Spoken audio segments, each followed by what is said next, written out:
She was still breathing when he found her barely, her blood turning the cracked asphalt dark beneath the broken streetlight. Detective Eva Marlowe, her badge still pinned to her chest, looked up at the man standing over her and whispered the only thing she had left. "Don't let them win." Damien Vale stared down at the one woman who had spent 3 years trying to put him in prison and felt something crack open inside his chest that had been sealed shut for over a decade. If this story hit you somewhere deep, subscribe to this channel and follow along until the very end. Drop a comment telling me what city you're watching from. I want to see how far this story travels.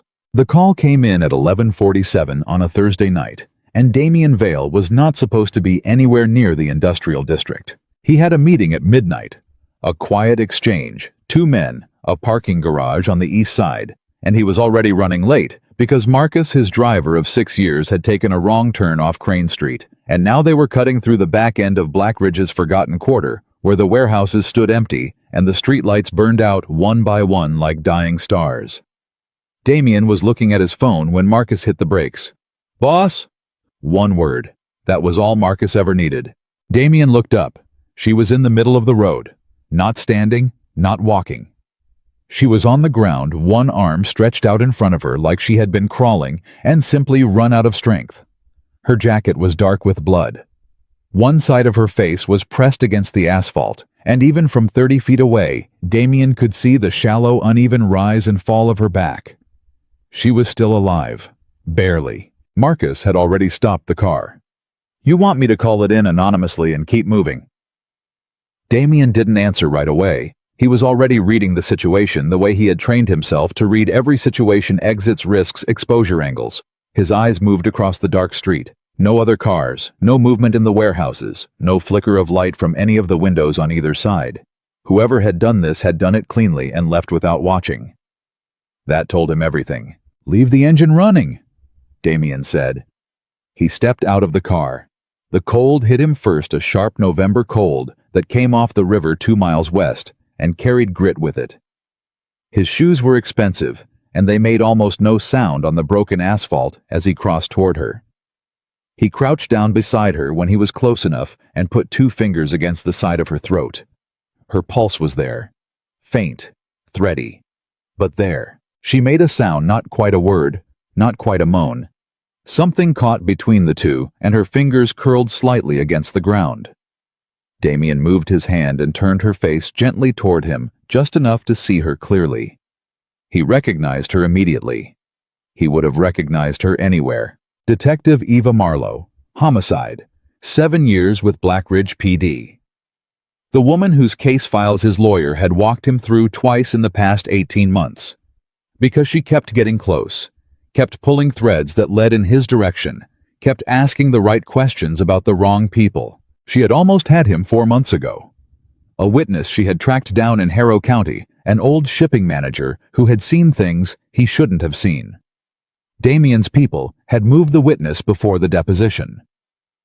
Eva had shown up to the safe house address 40 minutes after they cleared out, and his lawyer had shown him a photo taken from across the street. Eva Marlowe, standing in the empty doorway, one hand on the doorframe, staring inside at nothing. She hadn't looked defeated in that photo. She had looked like someone who already knew she would find another way. And now she was bleeding out in the middle of a dead street in the industrial quarter, and Damien Vale was the only person who knew she was here. He looked at her badge. He looked at her face.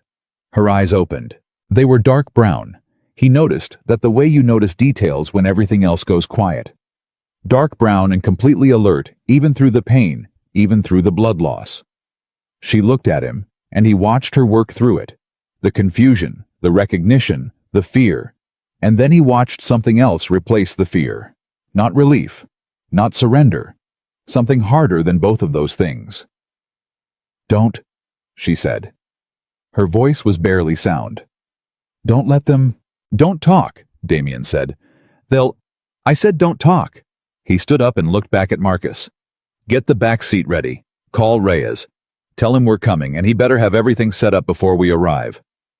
Marcus was out of the car already. "Boss, she's a cop." "I know what she is." "If someone finds out—" No one is going to find out. Damien looked back down at Eva Marlowe. Help me get her in the car. Marcus didn't argue. That was the thing about Marcus. He had been with Damien long enough to know that when the argument was already over, the only smart move was to get to work. They lifted her carefully, Damien taking her upper body and Marcus taking her legs. She made a sharp sound when they moved her, and her hand came up, grabbing Damien's jacket with more strength than she looked like she had left. Who are you? Her eyes focused on his face. You're... Yes, Damien said. I know. You're Damien Vale. We can talk about that later. I'm a cop. I'm aware. You should leave me here. He looked at her.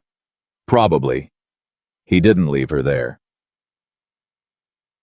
Pierre. Reyes met them at the East Side facility, a private medical space that officially did not exist, staffed by two people who had their own reasons to keep secrets. Dr. Lena Reyes was 53, precise, and completely unshockable, which was the most important quality a person could have when working for Damien Vale. She had her equipment ready when they came through the door. She didn't ask questions. She assessed, ordered Marcus out of the room, and went to work. Damien stood in the hallway outside and made exactly 2 calls. The first was to his contact at the Black Ridge PD, a man 3 levels up from street patrol, who owed him a significant debt, and who had spent the past 3 years quietly steering certain investigations in certain directions. The contact answered on the second ring. I need to know about Eva Marlowe, Damien said. Silence. Then, what about her? When was she last seen? Another pause, this one longer, the kind of pause that carried its own information. She missed her check-in at 10. She had a meeting with her partner before that. Ryan Cole reported she never showed up. Ryan Cole reported it. Yeah. Damien said nothing. Vale. What's going on? I'll be in touch. He ended the call. He stood in the hallway for a long moment, looking at nothing in particular, turning the information over in his mind. Eva Marlowe had a meeting with Ryan Cole. She never showed up to the check-in. Ryan Cole reported her missing, and Eva Marlowe ended up shot and bleeding in an empty district that nobody drove through unless they were lost or they were trying to make someone disappear. His second call was to his head of intelligence, a woman named Sorrel, who was very small, very quiet, and knew everything about everybody in Blackridge. I need a full file on Ryan Cole, he said. Detective Blackridge homicide. Everything you have. Financials, associations, history. I need it in 2 hours. 2 hours is fast, Sorrel said. I know. He heard her typing already. It'll be ready. He put the phone in his pocket and went back to waiting. Todd. Lena came out an hour and 40 minutes later. She pulled her gloves off and looked at Damien with the expression she always wore when she was delivering complicated news, flat, affect eyes completely direct. She lost a significant amount of blood, Lena said. The bullet went through cleanly. No major organ damage, which is the only reason she's still alive. She's going to need rest fluids monitoring. She'll be weak for days. But she'll recover. If she doesn't develop infection, and if she stays still, yes. Lena paused. She kept asking who brought her in. What did you tell her? I told her I didn't know. She didn't believe me. She never believes anything she's told, Damien said. It's one of her better qualities. Lena looked at him for a moment, the way she sometimes looked at him when she was deciding whether to say the thing she was actually thinking. Then she said it. She's a police detective, Damien. I know. Whatever your reasons, I know what she is, Lena.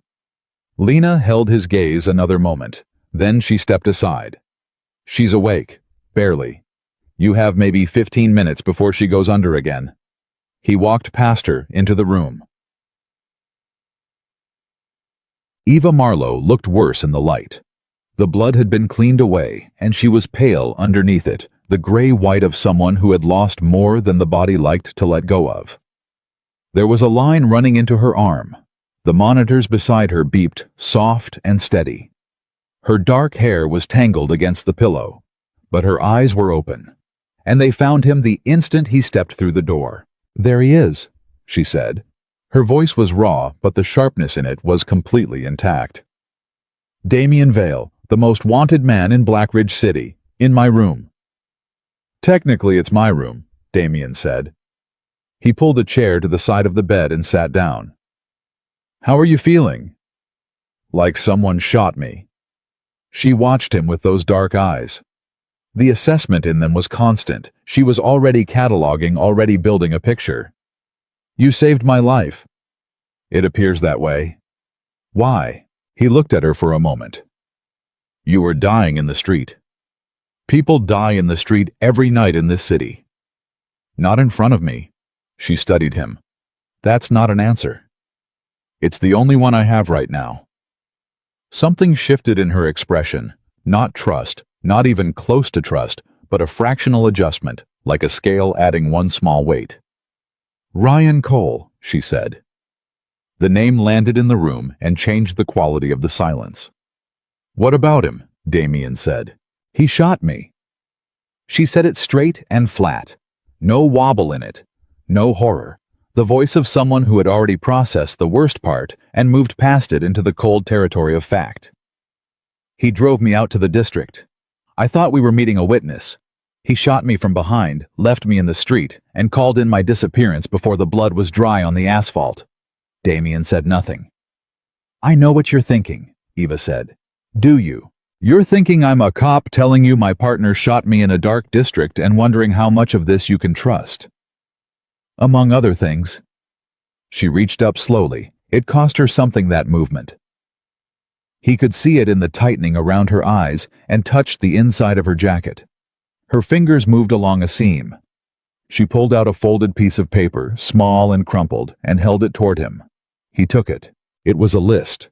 16 names in handwritten print, tight and careful, the writing of someone who had been trained to document clearly. He recognized 4 of the names immediately. 3 more he recognized from context. The rest were unfamiliar, but the pattern around them was clear enough.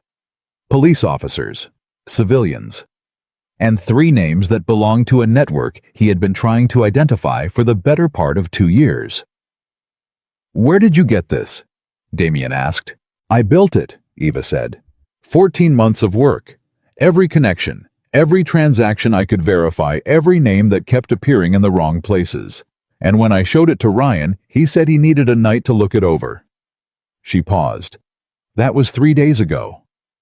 And last night he took you out to the industrial district, under the pretense of a witness meeting." Her jaw set. The witness didn't exist. Damien looked at the list again, looked at the names he recognized, turned one name over in his mind, a name near the bottom, written in slightly heavier ink like Eva had pressed harder when she wrote it. "Calloway." He looked up. "Marcus Calloway is on your list." Eva watched him. "You know him. He's been moving money through businesses I'm associated with, laundering it through shell companies my organization uses as cover." Damien kept his voice even. "I've been trying to trace the source for 8 months." Eva stared at him. "Someone has been using your organization." "That's what it looks like. Without your knowledge." "Without my knowledge or authorization." He folded the paper. "Which means someone inside my organization has been letting it happen." The silence stretched. Eva's voice when she spoke was careful. "So we have the same problem. Different sides of it. And the same enemy." Damien looked at her. She looked back at him. Between them, something neither of them had planned for, and neither of them particularly wanted, began to take shape in the space between her hospital bed and his chair. "I need resources," Eva said finally. "I can't go back to the department. I can't trust anyone inside it until I know who's on that list and who isn't. And I need your investigation," Damien said. 14 months of documentation is more than my people have been able to build." "So what does that make us?" Damien stood from the chair. He looked at the woman who had spent 3 years trying to put him away, who had come closer than almost anyone who had been shot in the back by her own partner and crawled across broken asphalt rather than give up. "Right now," he said, It makes us the only two people in this city who know exactly what we're dealing with." Eva looked at the ceiling for a moment. Then she looked back at him. "I don't trust you," she said. "I don't trust you either." "But I don't have a choice." "Neither do I." He moved toward the door. "Get some sleep, detective. Tomorrow we start working." "Vale." He stopped. "The people on that list," Eva said. "They think I'm dead." Damien looked back at her over his shoulder. "Good," he said. "Let us use that." He read the Sorrel file on Ryan Cole at 2 in the morning, sitting at his desk with a glass of water he didn't drink, and the kind of focus that only came when the information in front of him was bad enough to demand it. Ryan Cole, 41 years old, 13 years on the force. Performance record that looked clean until you knew what to look for, a series of investigations that went cold in specific ways at specific moments when specific names were about to surface. 2 commendations for bravery. 1. Internal Affairs review closed without findings 18 months ago. Financially, a salary that didn't explain the lake house or the vehicle or the travel records showing 3 trips to a city 2 states over where Callaway had been known to operate. The connections were there. They had just needed someone to see them. Eva Marlowe had seen them. Ryan Cole had tried to make sure she couldn't tell anyone. Damien set the file down and looked at the window. The city outside was dark and dense, and humming with the low current of everything that happened in it after midnight. All the transactions, all the loyalties, all the violence that moved through it, like blood through a body. He had built something in that city. Something that required a particular kind of ruthlessness, a particular kind of clarity about what the world actually was and how it actually worked. He had not built it by being naive. He had not built it by trusting people who hadn't earned it. But there was a woman, 2 rooms down the hall, who had spent 14 months building a case that might destroy the network that had been feeding off his organization like a parasite, and who had been shot in the back for it by the person she trusted most, and who had looked up at him from a dark street with blood on her jacket and said, "Don't let them win." He picked up his phone. "Sorrel," he said when she answered. "I need everything on a network operating under the name Callaway. Full map money, people operations, anyone they've touched. And I need you to start cross-referencing with the names I'm about to send you." "Scale?" Sorrel asked. Damien thought about the list in his pocket. Thought about 16 names and 14 months of work, and a woman who shouldn't be alive. "Whatever scale it is," he said, "it's bigger than either of us thought." Cheer. Eva woke up the second time at 4 in the morning, and the first thing she did before she checked her wound, before she catalogued her surroundings, before she assessed the room for threat, was go through what she remembered. The meeting with Ryan, the drive out to the district, his voice perfectly normal, asking her questions about the case, listening to her answer, giving every indication he was exactly who she had believed him to be for 9 years. The moment she had turned to look at something in the passenger window, the sound, the white-hot shock of it, then the ground. Then Damien Vale's face in the dark, his fingers at her throat. She lay on her back and stared at the ceiling of a room she had never expected to be in, and ran the situation through her mind the way she had been trained to run evidence cold sequential, without allowing feeling to contaminate the process. She was alive. She was in a facility belonging to the most powerful criminal organization in Blackridge. The man who ran that organization had pulled her out of the street and called his private doctor instead of leaving her to bleed out. And the reason he had done that, the reason that made strategic sense, the reason that she could build a logical structure around, was that he needed what she had built. That was the part she could work with. That was the part that made sense. The other part, the part where he had looked at her in that dark street and the decision in his face had been immediate, not calculated. Not the expression of a man running numbers, but something else entirely. That part she set aside. She was a detective. She dealt in evidence.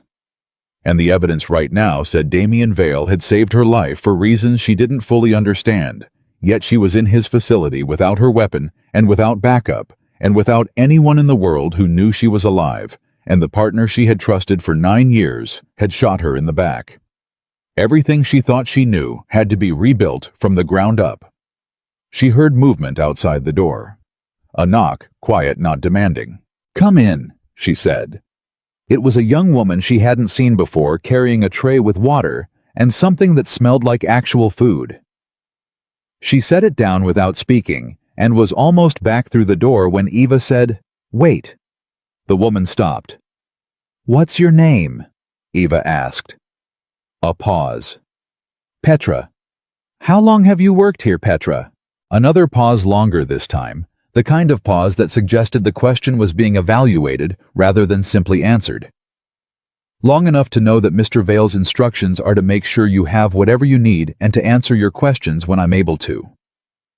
"And when you're not able to?" Petra looked at her directly. "Then I'll tell you I'm not able to instead of lying about it."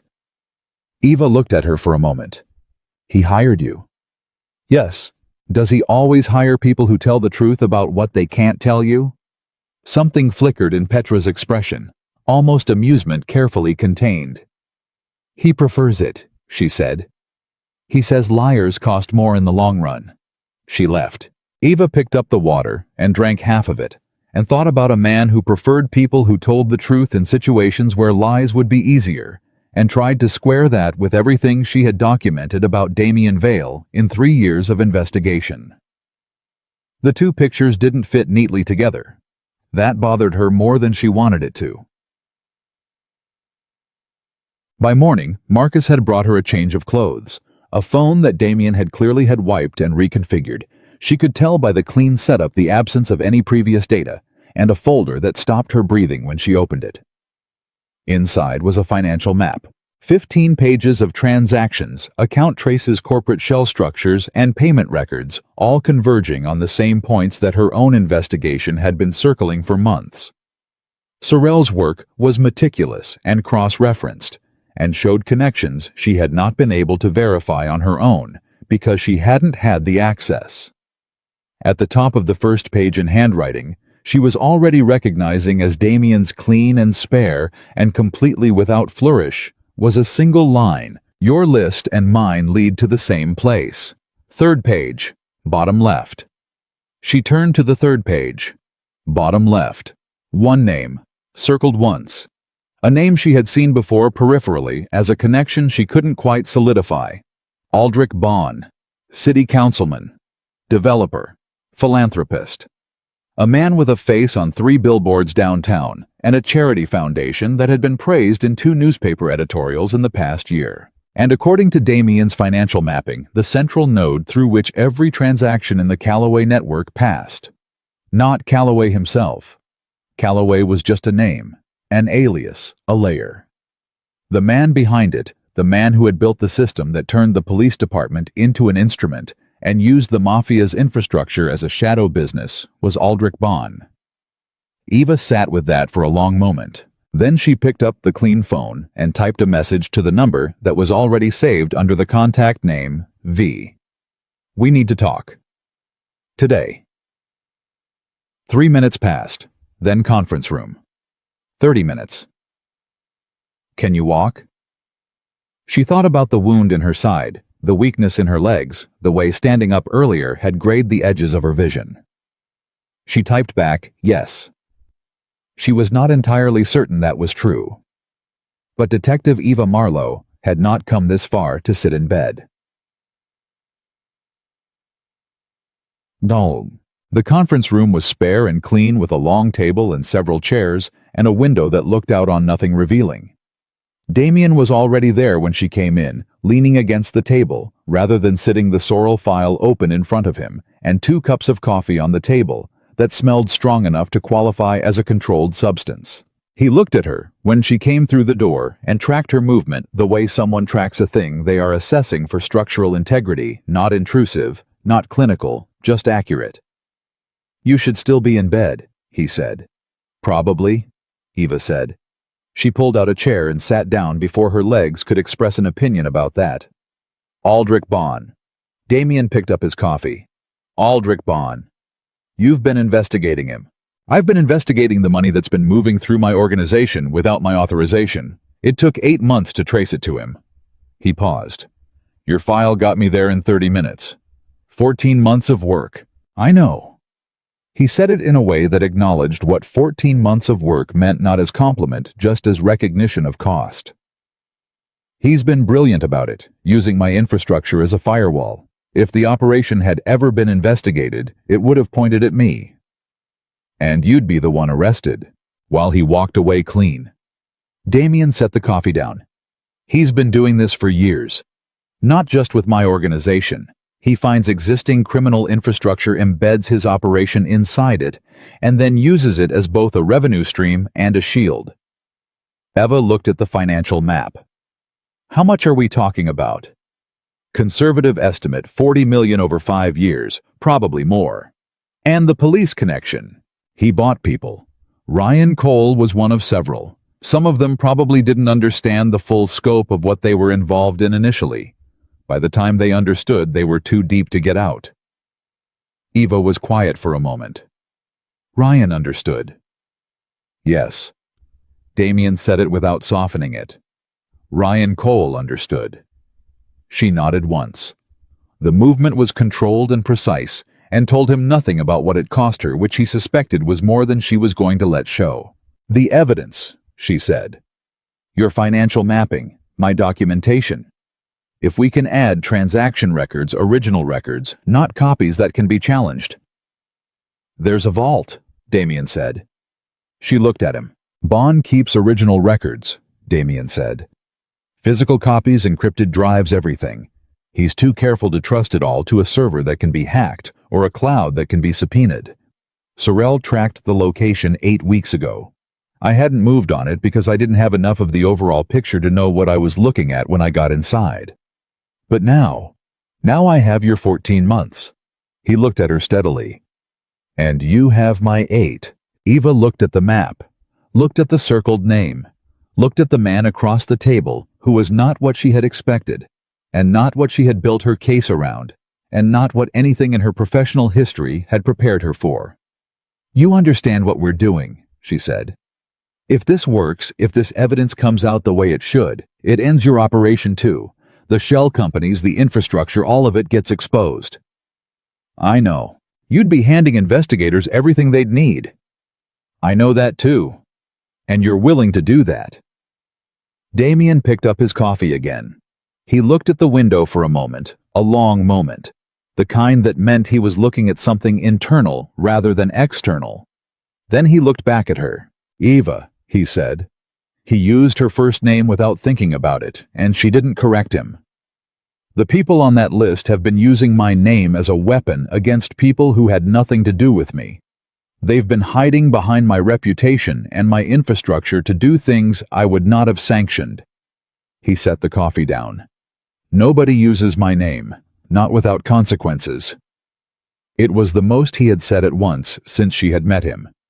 She looked at him for another long moment. Okay, she said. Okay. Okay, we do this. She put her hand flat on the financial map. But we do it right. Full documentation, chain of evidence, no shortcuts that give anyone a way to challenge it in court. Agreed. And when it's done, you take what you need and you do your job, Damien said. Whatever that looks like on the other side. She understood what he was saying, not offering himself up, not making any claims about what came after. Just do what you're supposed to do. Do the job. One more thing, Eva said. What? Ryan Cole. Her voice didn't change. It stayed level and clear and completely without the kind of emotional texture that would have told him what it cost her to say it. He needs to be on the right side of a cell door when this is over. Damien looked at her for a moment. He will be, he said. And for the first time since she had opened her eyes in a dark street to find a Mafia boss kneeling beside her, Detective Eva Marlowe believed something she was told without running it through every filter she owned first. She didn't examine that too closely. There was too much work to do. The next 3 days had a rhythm that neither of them acknowledged out loud. Damien's people and Eva's investigation worked in parallel, Sorrell cross-referencing Marcus running logistics. Lena checking Eva's wound twice daily, with the expression of someone who had strong opinions about patients who refused adequate rest. Eva sat at the long table and mapped connections and filled gaps in Damien's financial data with her own documentation, until the picture that emerged was so complete and so damning that the first time she laid the full version out in front of Damien, he stood there looking at it without speaking for almost a full minute. "How many people knew you were building this?" he asked finally. "Just Ryan," Eva said. Damien looked at her. "I know," she said before he could say it. She did know. She had known since she woke up on the ground in the industrial district, known it in the way you know a thing that you had already understood before the confirmation arrived, a knowledge that had been building in the background for months. In small moments, she had explained away or ignored or filed under. "I'll look at that later." Later had arrived. "He fed you to them the moment you showed him the list," Damien said. "The moment he realized I could prove it," Eva said. "He could probably have managed the situation if I'd had theories. But documented evidence with named sources and transaction records." She stopped. "He couldn't let that see a courtroom. So instead of finding a way to bury the evidence, he decided to bury the investigator." "It's cleaner," Eva said in the flat voice of someone describing operational logic rather than personal betrayal. "Fewer loose ends." Damien watched her. He had watched her more than she knew over the past 3 days, not because he distrusted her, but because there was something in the way she worked that he found himself unable to stop observing. The precision of it. The way she separated emotion from analysis, not by shutting emotion off, but by giving it its own lane and making sure it didn't cross into the lane where the thinking happened. He recognized that skill.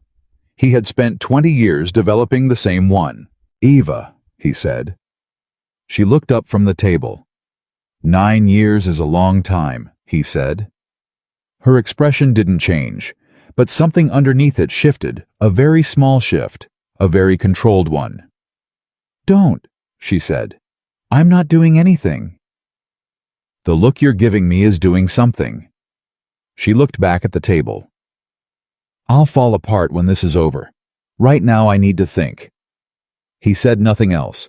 She went back to the map. He went back to watching her work and understood in the quiet and particular way that certain understandings arrive, that the woman across the table was the most genuinely stubborn person he had ever met, and that this quality, which had nearly gotten her killed, was also the only reason she was still alive. Gyud. On the 4th night, Sorrel called with information that changed everything. "They know she's alive." Damien was on his feet before Sorrel finished the sentence. "How?" "Lena's external supplier. One of the supply orders that went through a channel that was supposed to be clean." A pause.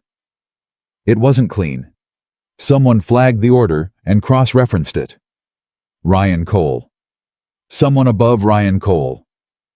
Another pause. "The order came down through Bond's network. They're moving tonight." Damien was already walking. "Moving on what?" "On you. They're not going to come for her first. They're going to come for the facility. If they neutralize your resources, she's isolated." He made 3 calls in 60 seconds. By the second call, his people were already repositioning. By the third, he was outside Eva's room knocking. She opened the door before he could knock twice.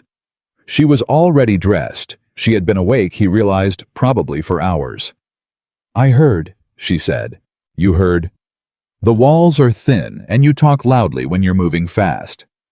She already had the folder with the map under her arm. "The vault. We need to get to it before they regroup and lock it down." "That's a significantly accelerated timeline from what we discussed." "The timeline just got accelerated for us." She met his eyes. "Are your people ready?"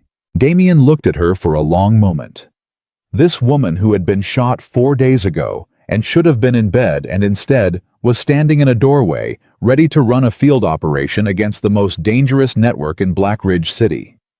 "My people are always ready," he said. Eva allowed herself one breath.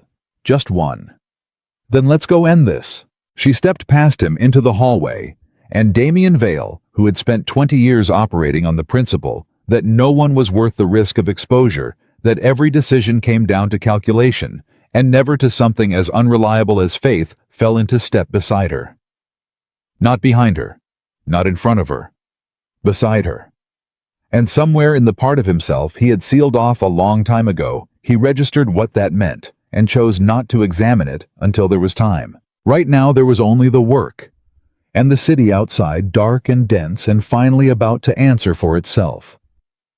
The car moved fast through streets that had gone quiet in the way streets go quiet at 3 in the morning. Not peaceful, just emptied out everything. Human pulled back behind closed doors while the city breathed through its teeth and waited. Eva sat in the back seat with the folder pressed flat against her thighs and her eyes forward. Damien was beside her. Marcus drove. Nobody spoke for the first 4 minutes because there was nothing to say that hadn't already been said, and everything that mattered now was movement and timing and the next 60 seconds after that. Her side hurt. Not the sharp clarifying pain of the first day. This was the deeper, duller pain of tissue fighting to rebuild itself, a pain that lived underneath everything, and came forward when she moved wrong, or breathed too deep, or forgot for a moment to hold herself carefully. She didn't mention it. She had stopped mentioning it 2 days ago, because mentioning it accomplished nothing except giving people a reason to tell her to sit down. She was done sitting down. The vault is in the basement level of the Aldrich Bond Financial Trust building on Mercer, Damien said quietly. Sorrell has the access schematics. There are 2 security personnel on overnight rotation. Both of them are on Bond's direct payroll, not contracted, which means they know what's down there. How many entry points? 3 that are standard, 1 that isn't. He paused. My people used that building for a meeting 2 years ago before I understood what Bond was. I had the layout pulled then. It hasn't been updated since. You're trusting 2-year-old schematics. I'm trusting Sorrell's confirmation that the layout hasn't changed. He glanced at her. She checked this morning. Eva accepted that and moved forward. Ryan Cole knows we're coming. Ryan Cole knows you're alive and that the facility was compromised. He doesn't know we moved or where we're going. He'll figure out the vault. He'll figure out the vault eventually, Damien said. We need to be inside and out before eventually becomes now. Marcus took a left without being told, and Eva recalibrated the route in her head. 2 more minutes to Mercer, maybe 3. She looked at her hands in her lap, steady both of them, which was the only performance review she needed right now. 9 years. She had known Ryan Cole for 9 years. She filed the thought back where it belonged and locked the drawer. When we get inside, she said, I lead the evidence collection. Whatever we pull, I document. Chain of custody has to be clean or none of this survives a courtroom. Agreed. That means your people follow my protocol. Damien looked at her sideways. There was something in the look that wasn't quite amusement and wasn't quite irritation.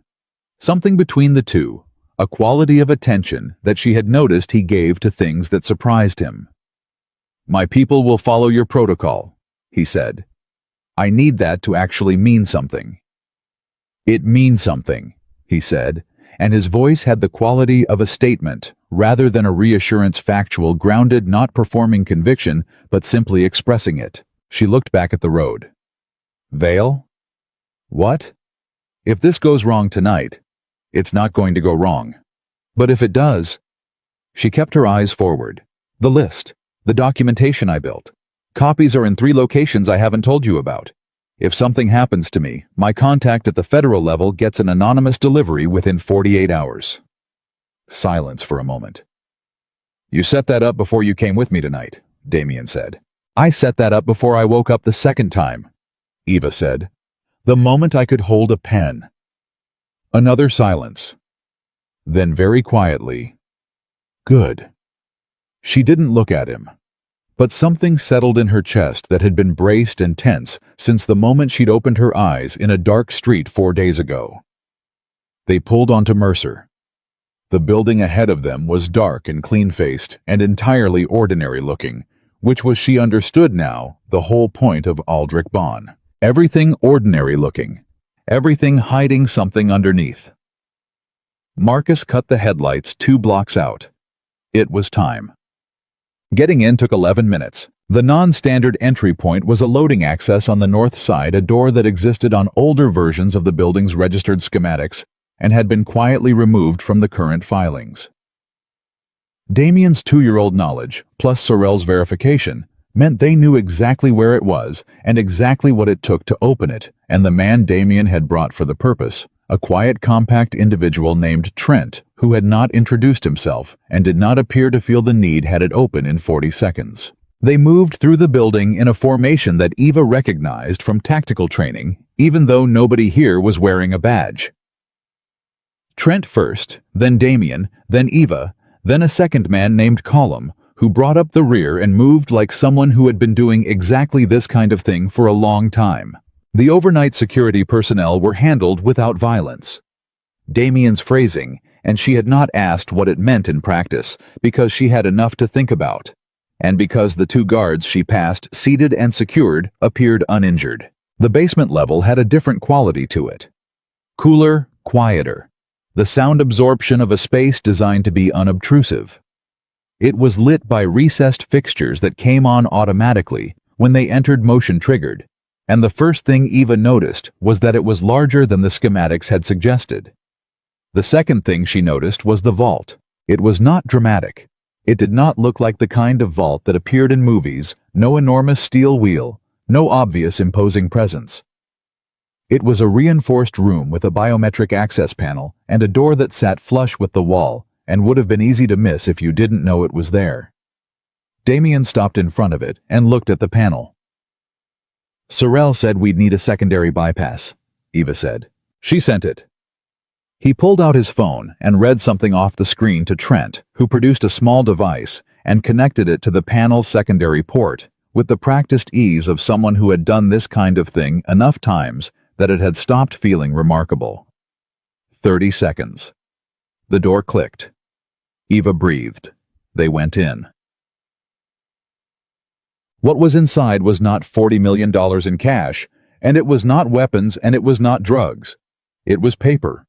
Files, binders, hard drives, labeled and organized with the meticulous care of a man who was either very arrogant or very confident that this room would never be found, or possibly both, since arrogance and confidence had a way of feeding each other until they became indistinguishable. Eva stood in the center of it and turned slowly and understood in the way she understood things that had been building for a long time before they fully arrived, that she was looking at everything.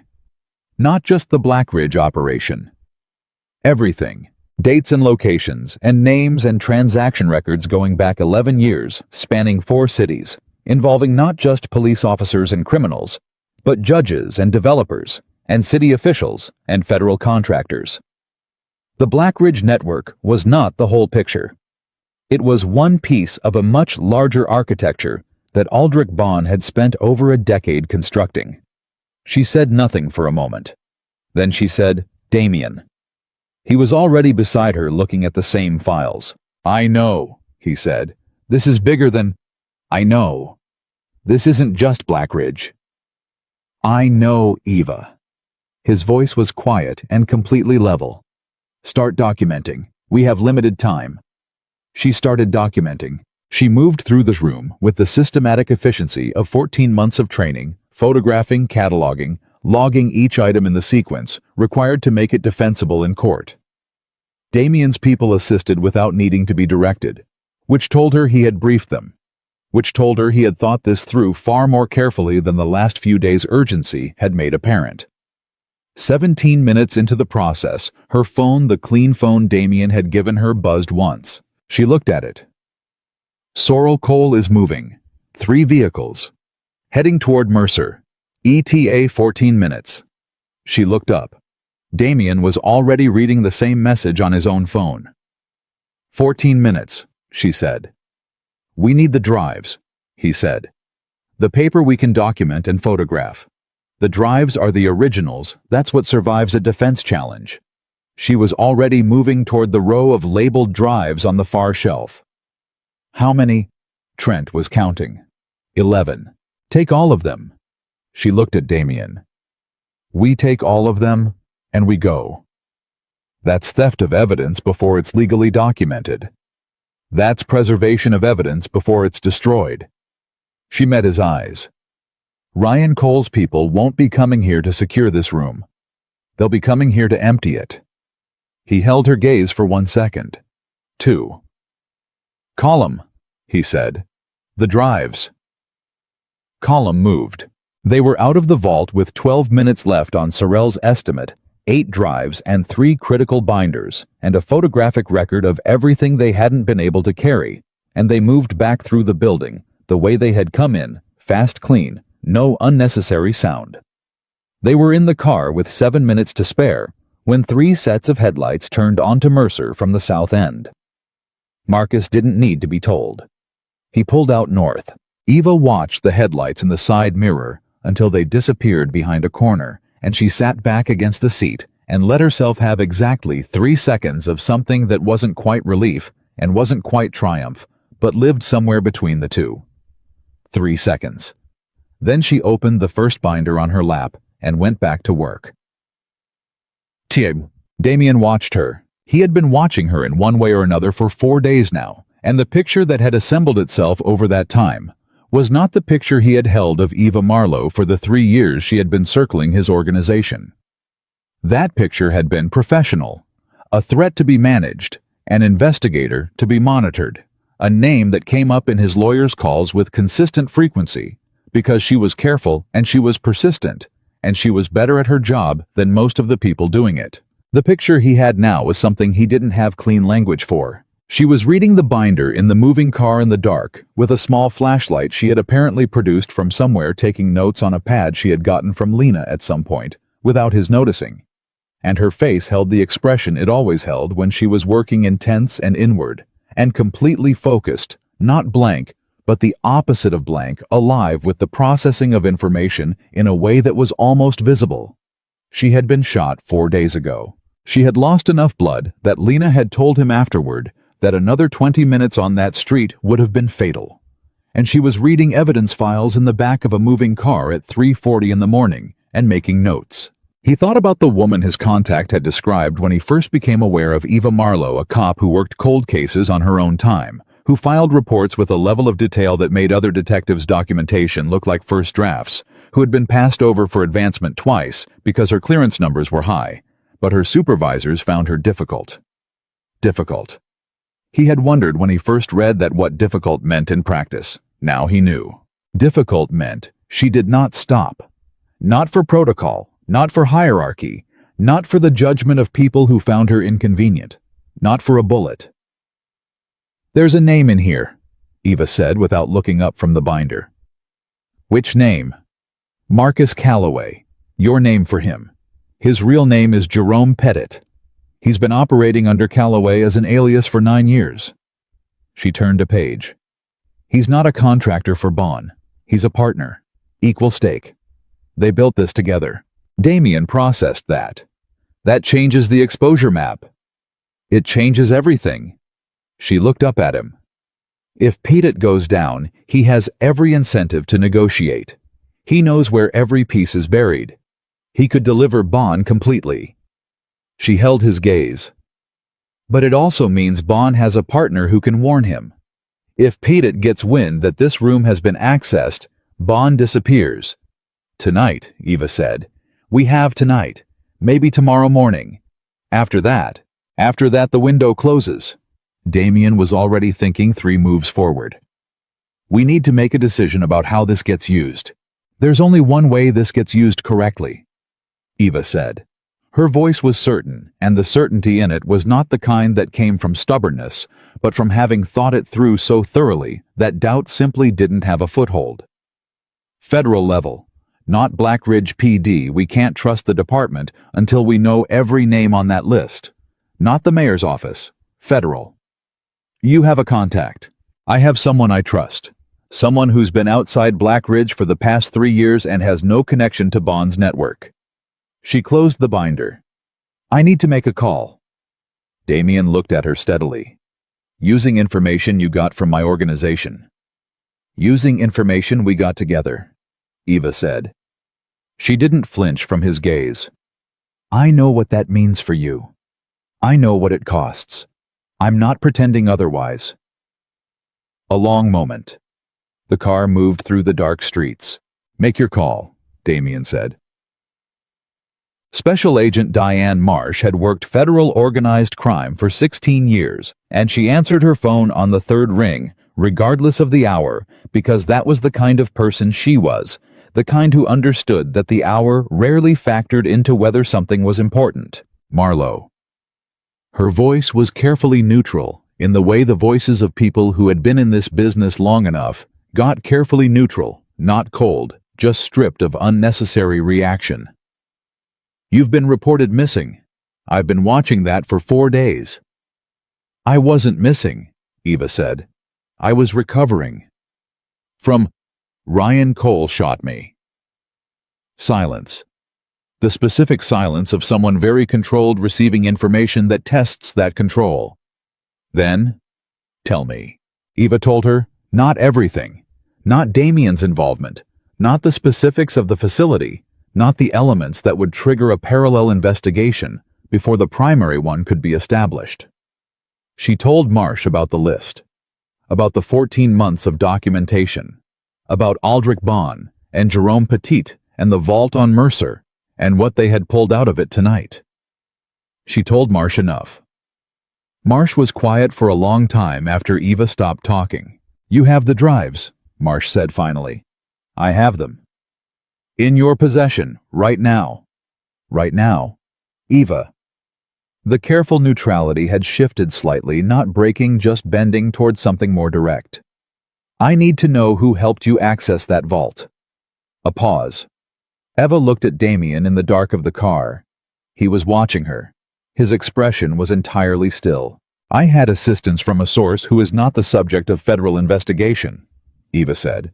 The source's involvement was instrumental to the preservation of evidence that would otherwise have been destroyed tonight. I'll make a full statement about the circumstances of evidence collection. Everything was documented in sequence. Another silence from Marsh. That's a very careful way of not answering my question, Marsh said. It's the answer I have right now, Eva said. One more silence. Then, where are you? Moving. Give me 6 hours and a location, and I'll be there with everything. 6 hours. 6 hours. Marlowe. Marsh's voice dropped half a register. Are you safe?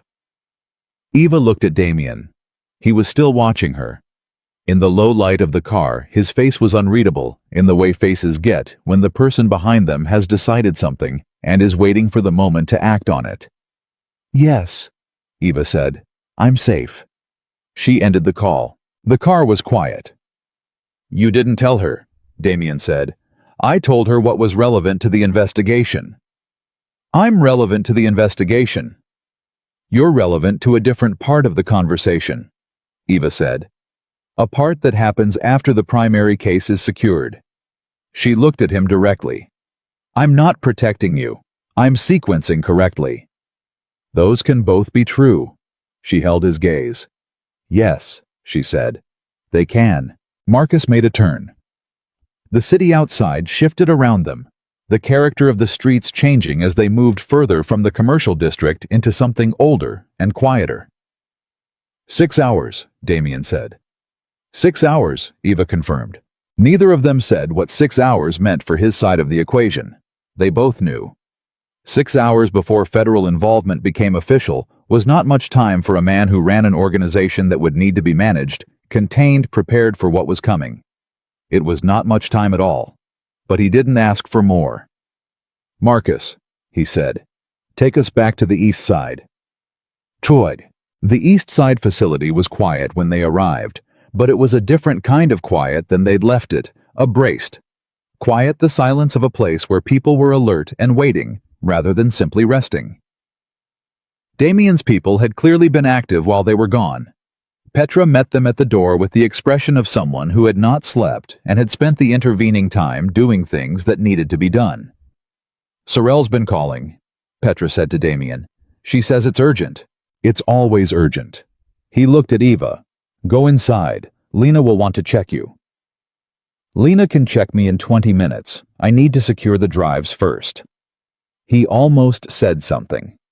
She could see him almost say it. Then he didn't, which she was beginning to understand was one of his more significant qualities, the ability to recognize when an argument was a waste of time and redirect the energy toward something productive. Trent, he said, stay with Detective Marlowe. Trent, who had still not introduced himself and apparently didn't plan to, moved to Eva's side without comment. Damien went to find Sorrel.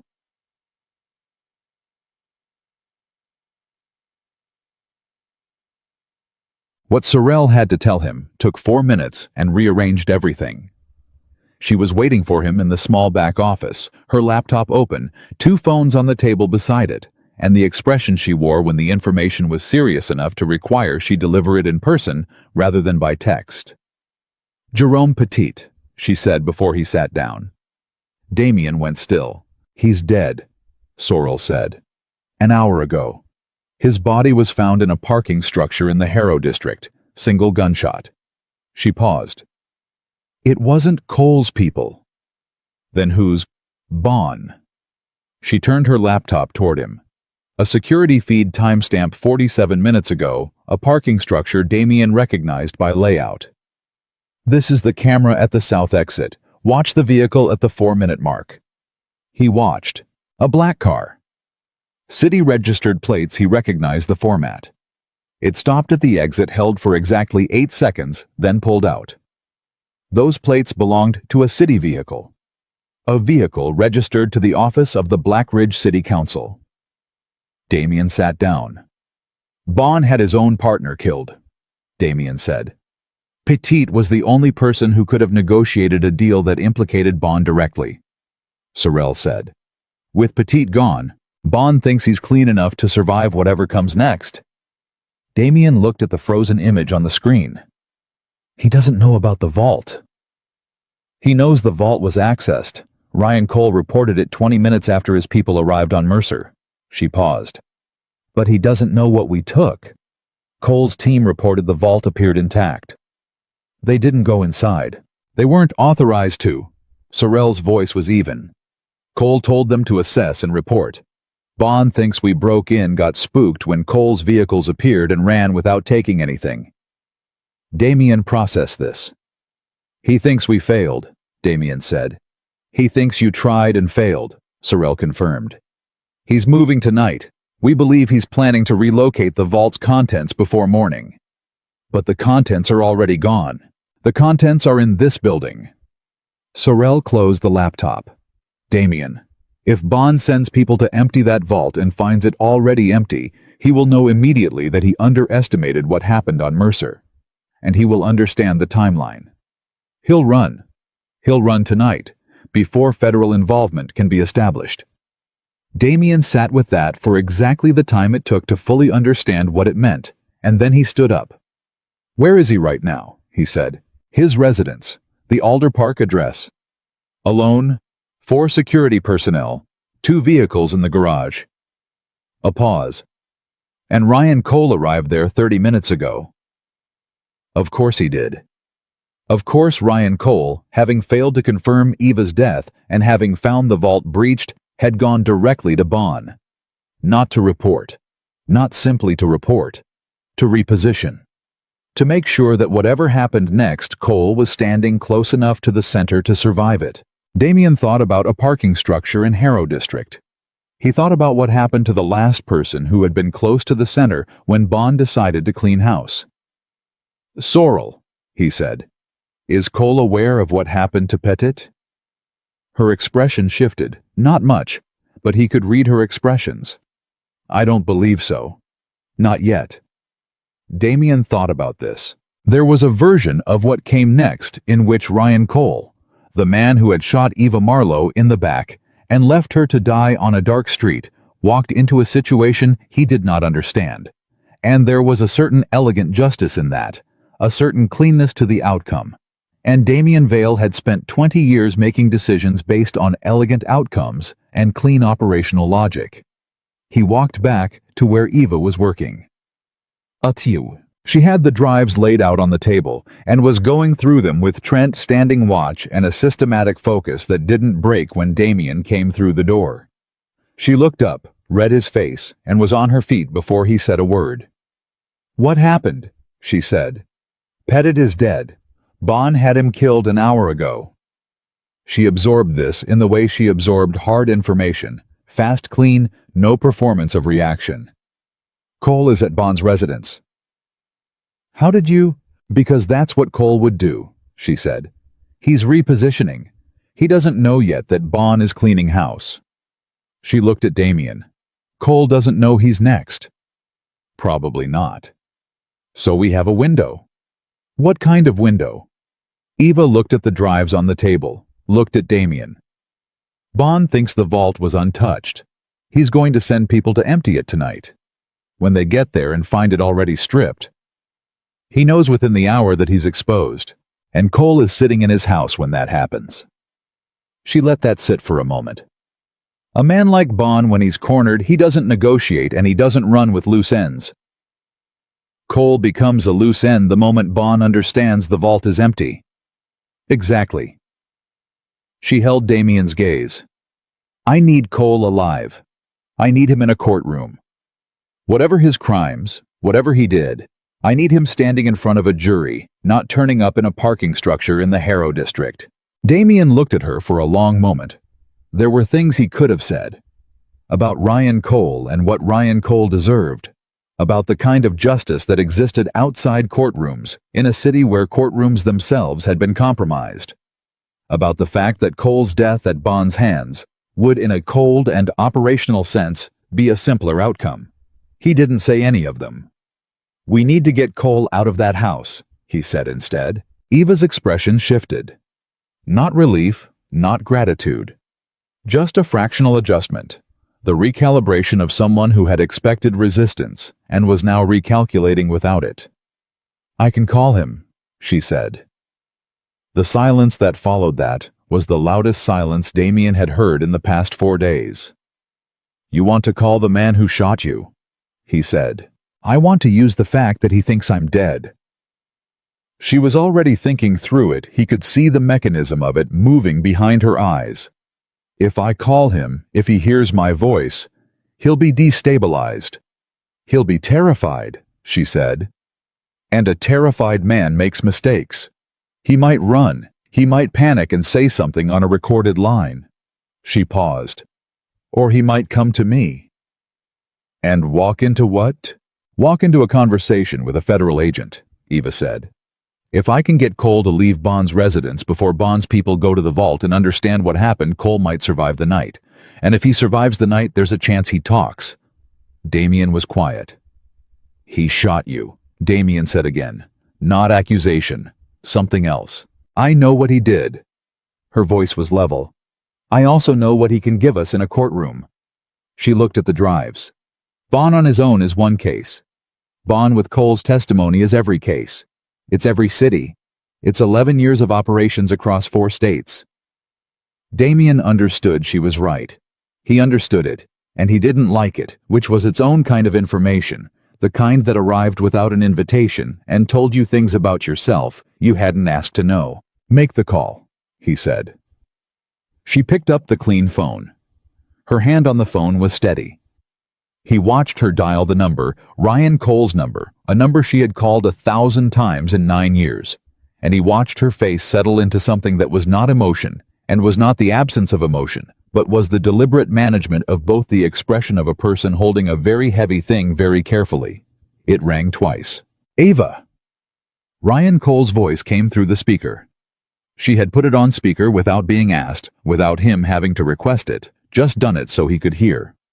The voice was shocked and low and trying to be quiet, like a man who had stepped into another room to take a call he couldn't let anyone hear. "Eva, how?" "Hello, Ryan?" she said. A sound on his end that wasn't quite breathing and wasn't quite a word.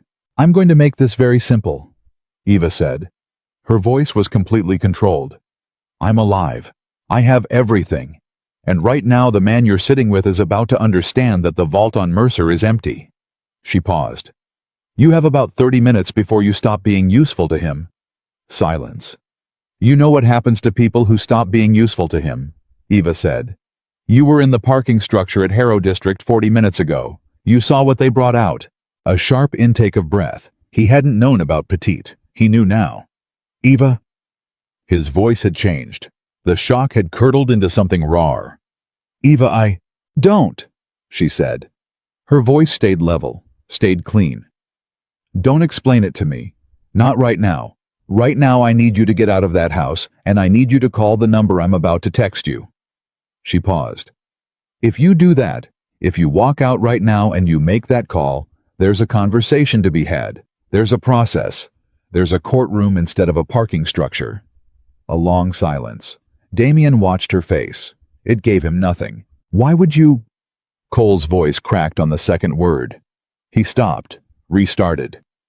Why would you give me that? Because I'm a detective, Eva said. Not a judge. Not an executioner. A detective. She paused one last time. Walk out, Ryan. Walk out right now. She ended the call. The room was absolutely quiet. Trent didn't move. Damien didn't move. Eva set the phone down on the table. She didn't say anything for a moment. Then she picked up the pad she had been writing on and looked at her notes and said in the same completely controlled voice, "We need to get the drive secured at a secondary location before morning. If Cole runs instead of calling Marsh, Bond's people will be looking for everything we took within the hour. We can't have it all in one place." Damien looked at her. "Ava," he said. "I'm fine," she said without looking up. "I didn't ask. I know." She looked up at him. Her eyes were completely clear. "I know you didn't." They looked at each other for a moment that lasted slightly longer than the preceding moments had lasted. Then she looked back at her notes. "Secondary location," she said again. "I know a place," Damien said.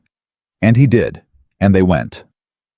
The text came 41 minutes later, when they were 2 blocks from the secondary location, and the first gray suggestion of early morning was beginning to separate itself from the black at the eastern edge of the sky. It came to Eva's phone from Ryan Cole's number. 4 words. "I'm out. I'm calling." She read it once. She held the phone still for a moment. Then she forwarded it to Marsh's number without comment, and put the phone in her pocket and watched the street ahead of them through the windshield. Damien said nothing. Marcus said nothing. The city moved around them in its early morning way. The first delivery trucks, the last night shift workers, the particular thin light that belonged to the hour between dark and dawn when everything was in transition and nothing had been decided yet. "He'll testify," Eva said. "You think so? He's terrified." She looked at her hands. "And he's not stupid. He understands what Petit's death means. He understands that walking into federal protection is the only version of tonight where he's still alive in a week. And you're comfortable with that." She thought about the question for a moment, actually thought about it, gave it the weight it deserved, rather than answering reflexively. "No," she said. "I'm not comfortable with it. He shot me and left me in the street." She paused. "But comfortable isn't the standard. Justice is the standard, and justice means a courtroom. It means Bond in front of a jury with Cole on the stand. It means 11 years of crimes documented and prosecuted and answered for." She looked at Damien. "That matters more than what I'm comfortable with." Damien was quiet. Then, "Most people wouldn't do that." "Most people aren't detectives. Most detectives wouldn't do that either." She looked at him. "What would you do?" He considered it. "I spent 20 years in a world where the answer to that question was simple," he said. "Someone betrays you, you eliminate the problem. Clean, permanent, no loose ends." He paused. "You're asking me if I think you're right to handle it the way you're handling it. I'm asking what you would do. What I would have done," he said carefully, "and what I think is right are not the same answer right now." He looked at her directly. "What you're doing is right. I'm not sure it's something I would have done on my own." She held his gaze. "Maybe that's why you need both of us," she said. It wasn't a challenge, It wasn't flirtation. It was a straight observation, precise and honest, the voice of a woman who dealt in exactly what was in front of her and didn't dress it in anything else. He looked at her for a long moment. "Maybe," he said. Marcus pulled to a stop.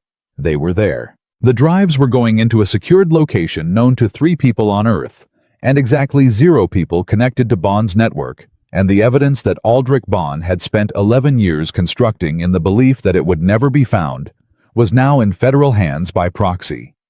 And Ryan Cole was somewhere in the city making a phone call that would determine what remained of his life, and the window, the narrow specific window that Sorrell had identified and Eva had driven them through by sheer force of will, was still open, for now.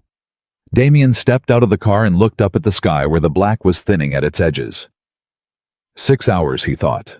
Less now. He looked back at Eva, who was already out of the car and moving toward the door, the folder under her arm, and that same absolute forward momentum that had been driving her since the moment she opened her eyes in his car 4 nights ago, when everything had already been decided and only the execution remained. He had made one choice in a dark street. Everything since then had been the consequence of that choice. He was beginning to understand that the consequences were not finished arriving. Not by a long way. The secondary location held. By 5:47 in the morning, the drives were locked in a fireproof case behind a wall that the building's current registration did not mention, and that only Damien Sorrell and Marcus knew existed. Eva had photographed the storage location, logged the case number, and sent the documentation to Marsh's secure line with a timestamp and a brief text that said, "Secured. Will deliver in person at the meet. Do not move on Bond until I call you." Marsh had replied with 2 words, "Understood. Hurry." That was the thing about Diane Marsh that Eva had trusted for 16 years. She understood the difference between control and interference, and she didn't blur that line, even when it would have been easy to. Eva sat on the edge of a workbench in the back room of the secondary location, with her jacket off and Lena's number pulled up on her phone, because the wound in her side was telling her things she had been ignoring for the past 4 hours, and it was starting to speak louder than she could manage. She didn't call Lena. She pressed 2 fingers against the bandaging through her shirt, felt the warmth she didn't want to feel, and pulled her fingers away and looked at them. Not soaked through. Seeping, though. She put her jacket back on. Damien came through the door from the front room. He looked at her. His eyes went immediately to her side, obviously not in a way that announced itself, but she caught it because she was a detective and she caught things. "Lena needs to look at that," he said. "Lena is 20 minutes away. So we go back. We go back when Marsh confirms she has eyes on Bond's location." Eva looked at her phone. The moment Bond's people hit that vault on Mercer and find it empty, he disappears. Marsh needs to have him contained before that happens. You can bleed and make strategic decisions at the same time. I'm aware of that. I've been doing it for 4 hours. Damien looked at her for a long moment. The expression on his face was not concern in any soft or sentimental sense. It was the expression of a man running a calculation and not liking the variables. If you pass out before this is finished, it doesn't help anyone. I'm not going to pass out. How confident are you in that? She met his eyes, confident enough to still be standing. He didn't push it. He sat down across from her on a wooden crate that served no decorative purpose and looked at his phone. Sorrell is monitoring Bond's location. His vehicles haven't moved. Cole. Marsh's people picked him up 40 minutes ago. He's in federal custody. He paused. He went voluntarily. Eva absorbed that. Voluntarily was not a small word in this context. Voluntarily meant Cole had understood what the alternative looked like, had understood it clearly enough to walk into a situation he had spent 9 years avoiding, and had chosen the courtroom over the parking structure. Whether that made him brave or just desperate was a question for another time. He'll cooperate, she said. You keep saying that. Because I know him. She stopped, caught the way that landed amended it before it could settle wrong. I knew a version of him. The version that existed before the version that shot me. She looked at the floor. The first version would cooperate. It was always the part of him I trusted, the part that believed in the process, even when the process was difficult. She paused.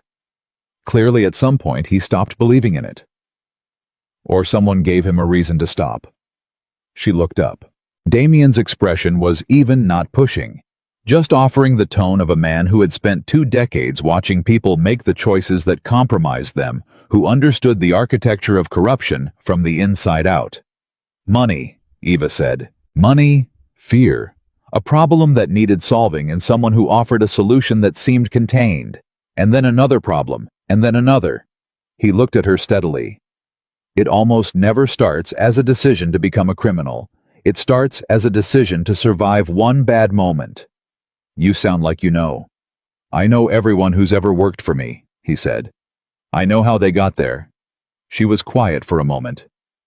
Is that how you got there? She said. It was the most direct thing she had asked him since she had woken up in his facility.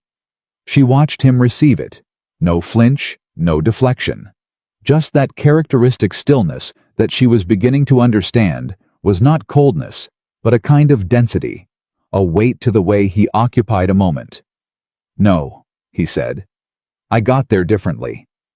He didn't expand on it. She didn't push. Her phone buzzed. Marsh moving assets into position around Bond's residence now. ETA on your end, Eva typed back. 1 hour. Keep it quiet until I arrive. Marsh, you're coming to the scene. Eva, I'm the primary investigator on this case. Yes. A pause. Then fine. 1 hour. She put the phone down and looked at Damien. 1 hour, she said. He stood up. Then we go back to the East Side facility first. Lena checks you. If she says you're stable enough to be on scene, you're on scene. If she says you're not, she'll say I'm stable enough. If she says you're not, Damien repeated with the patience of someone who had learned that emphasis sometimes required repetition. You hand everything to Marsh by phone, and you let the process work. Eva looked at him.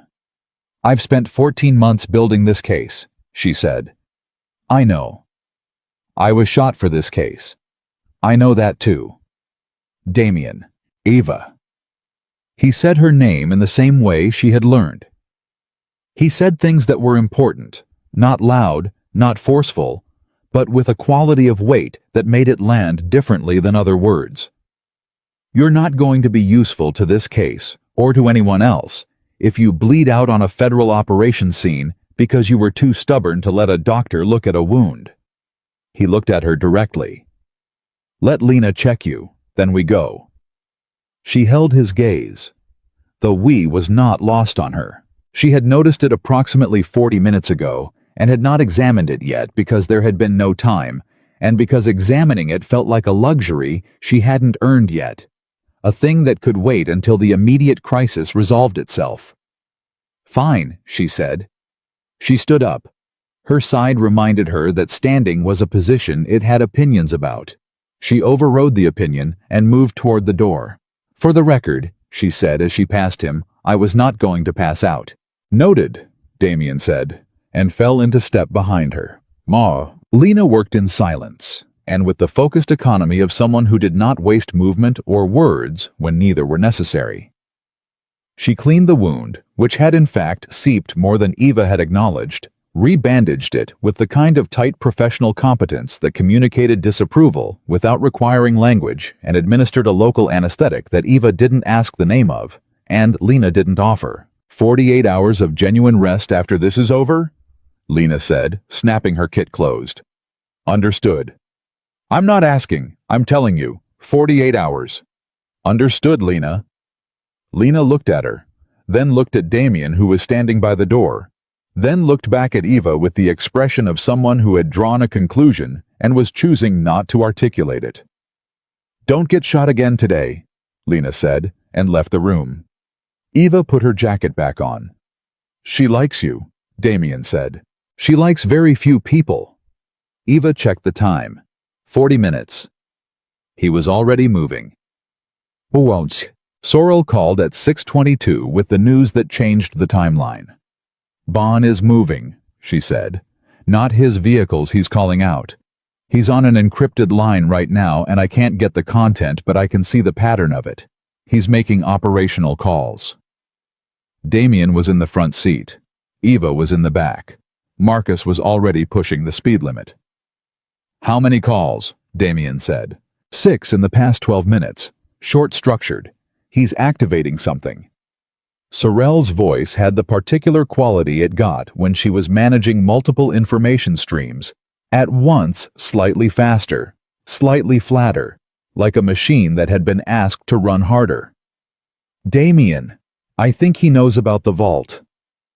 The car went quiet. "He can't know yet," Eva said from the back. "His people were at the vault. They reported it looked intact. They didn't go inside." "Someone did," Sorrel said. "I'm looking at a secondary camera feed from the building's roof access. 40 minutes after Cole's team reported the vault as secure, a different vehicle arrived. 2 individuals. They went inside." A pause. "They were inside for 8 minutes. 8 minutes was long enough." "He sent a second team," Damien said. "Without telling Cole." Sorrel's pause was deliberate. "He didn't trust Cole's report. He sent his own people to verify." Eva leaned forward between the seats. "Does Marsh know?" "Calling her now?" Eva said, already dialing. Marsh picked up on the first ring. "I was about to call you." "Bond knows the vault is empty," Eva said. "He's making operational calls right now. 6 calls in 12 minutes. He's going to run, or he's going to burn everything that's left. Either way, we have minutes, not an hour." "I need you to tell me where the drives are," Marsh said. "Right now." Eva gave her the location, the address, the wall, the case number. As she spoke, she heard Marsh relaying the information in parallel to someone else, her voice splitting between the phone and the room around her with practiced efficiency. "Moving on the residence now," Marsh said. "Marlowe? I'm 8 minutes out. You stay back until we have him contained." "Marsh, stay back," Marsh said with the firmness of someone who had made allowances and was done making them. "I mean it. You give me the evidence, you give me the case, and you let me do my job the way you've been doing yours. 8 minutes. A pause. "Okay," Eva said. She ended the call. She sat back. The car moved fast through streets that were beginning to show the first real signs of morning. A garbage truck 2 blocks over, a man walking a dog. The specific early light that looked like the world was loading in pieces rather than all at once. 8 minutes. "He's going to try to destroy what's left," Eva said. "Even without the vault contents, there are connections he has in the department, people whose names are in those files. He'll try to get word to them before Marsh moves." "Sorrel is monitoring his calls," Damien said. "Monitoring isn't intercepting." "No," Damien said. "It isn't." He said something else, then something quiet in a register that she registered but didn't quite catch, directed at Marcus rather than at her. Marcus nodded once and pressed the accelerator. She didn't ask. They were 4 blocks from Bond's residence when the first federal vehicle passed them, going the opposite direction at speedlights on no sirens. The particular controlled urgency of a federal operation that didn't want to announce itself until the last possible moment. Then a second vehicle. Then a third.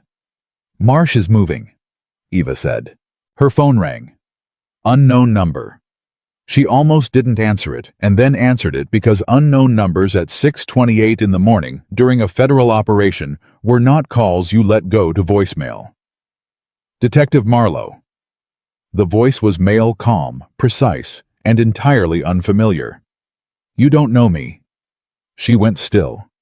"Who is this?" "Someone who has been watching the past 4 days with considerable interest." A pause. "I work for Aldrich Bond." Damien's head turned. He had heard the voice through the phone. She had put it on speaker again, automatic. Now a habit that had formed without a conscious decision somewhere in the past 72 hours. "Worked," she said. Past tense. A quiet sound that might have been acknowledgement. "He's done. I understand that." The moment the federal vehicles turned onto the avenue, I understood it. Another pause. I'm not calling to protect him. Then why are you calling? Because there are 2 names in your file that you haven't been able to solidify. Names at the top of the Black Ridge network, people who have enough distance from the operational level that the transaction records alone won't be enough to prosecute. His voice remained precise and level. I can give you those names, documented, with enough supporting evidence to guarantee conviction. Eva's eyes met Damien's. In exchange for what? She said. Relocation and identity. Nothing else. I'm not asking for immunity from charges that don't exist. I've been careful. I'm asking for the ability to not be dead within the week. A pause. Bond's people who are still free will understand what I'm doing right now.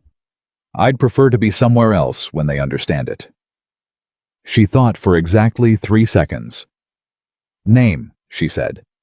When I have a guarantee. I can't give you a guarantee. I can give you a direct line to the federal agent running this operation. That's the best I can do in the next 60 seconds.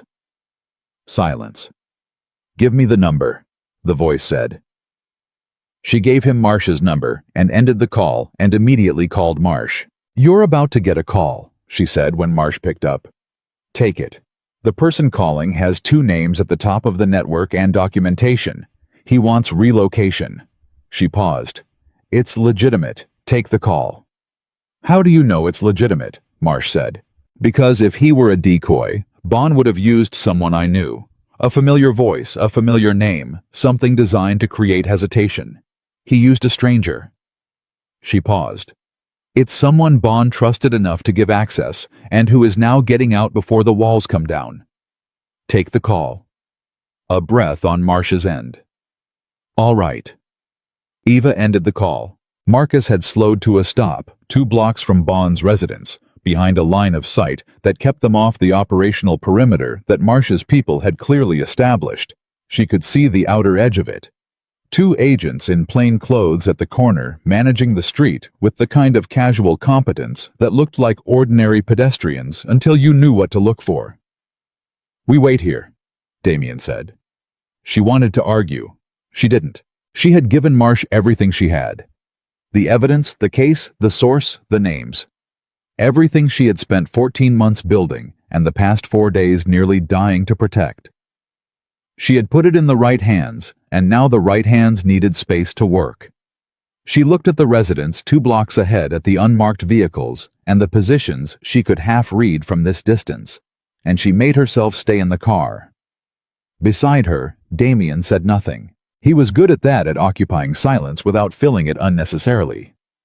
She had noticed it early and kept noticing it the way you notice a quality that is rarer than it should be. 6 minutes passed.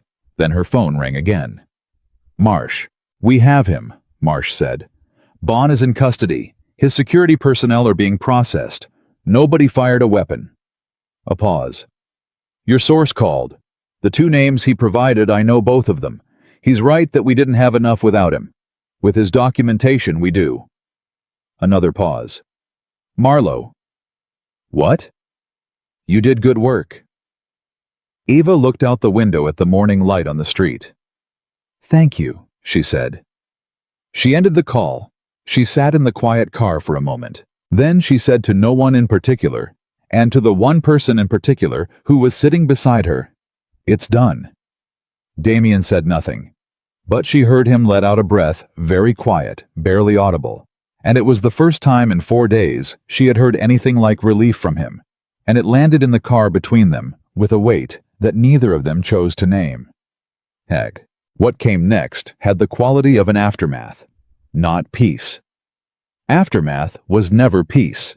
It was the rearrangement of tension rather than the absence of it, the moment when the immediate crisis resolved and all the things you had been not thinking about moved to the front. It was the moment when the adrenaline that had been holding everything in order let go, and what was underneath it turned out to be much heavier than the crisis itself. Marsh's people came to them at the car, professional, efficient, the exact right level of respectful given the circumstances. Eva answered questions.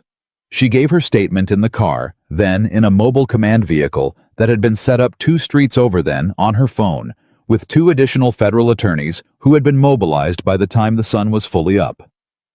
She was thorough and precise, and the 14 months of documentation held up under every question, because she had built it to hold up. Damien was not part of those conversations. He waited. He waited in a way that was neither restless nor intrusive, standing outside the command vehicle, with Marcus making the occasional quiet call. When Eva came out after the second hour of statements, he was there. He always seemed to be there. She noticed that. "You need to eat something," he said when she reached him. "I need to eat something," she agreed. "And sleep. Lena's 48 hours starts now." He looked at her for a moment. "Where will you go?" It was a practical question. The facility was his. Her apartment was a crime scene. Ryan Cole had known her address, which meant it was compromised, which meant it was the first place Bond's remaining people would look if anyone was still looking. Her department contacts were a mixed landscape until the internal affairs investigation that was now inevitable had time to work through the names on her list. She thought about her options.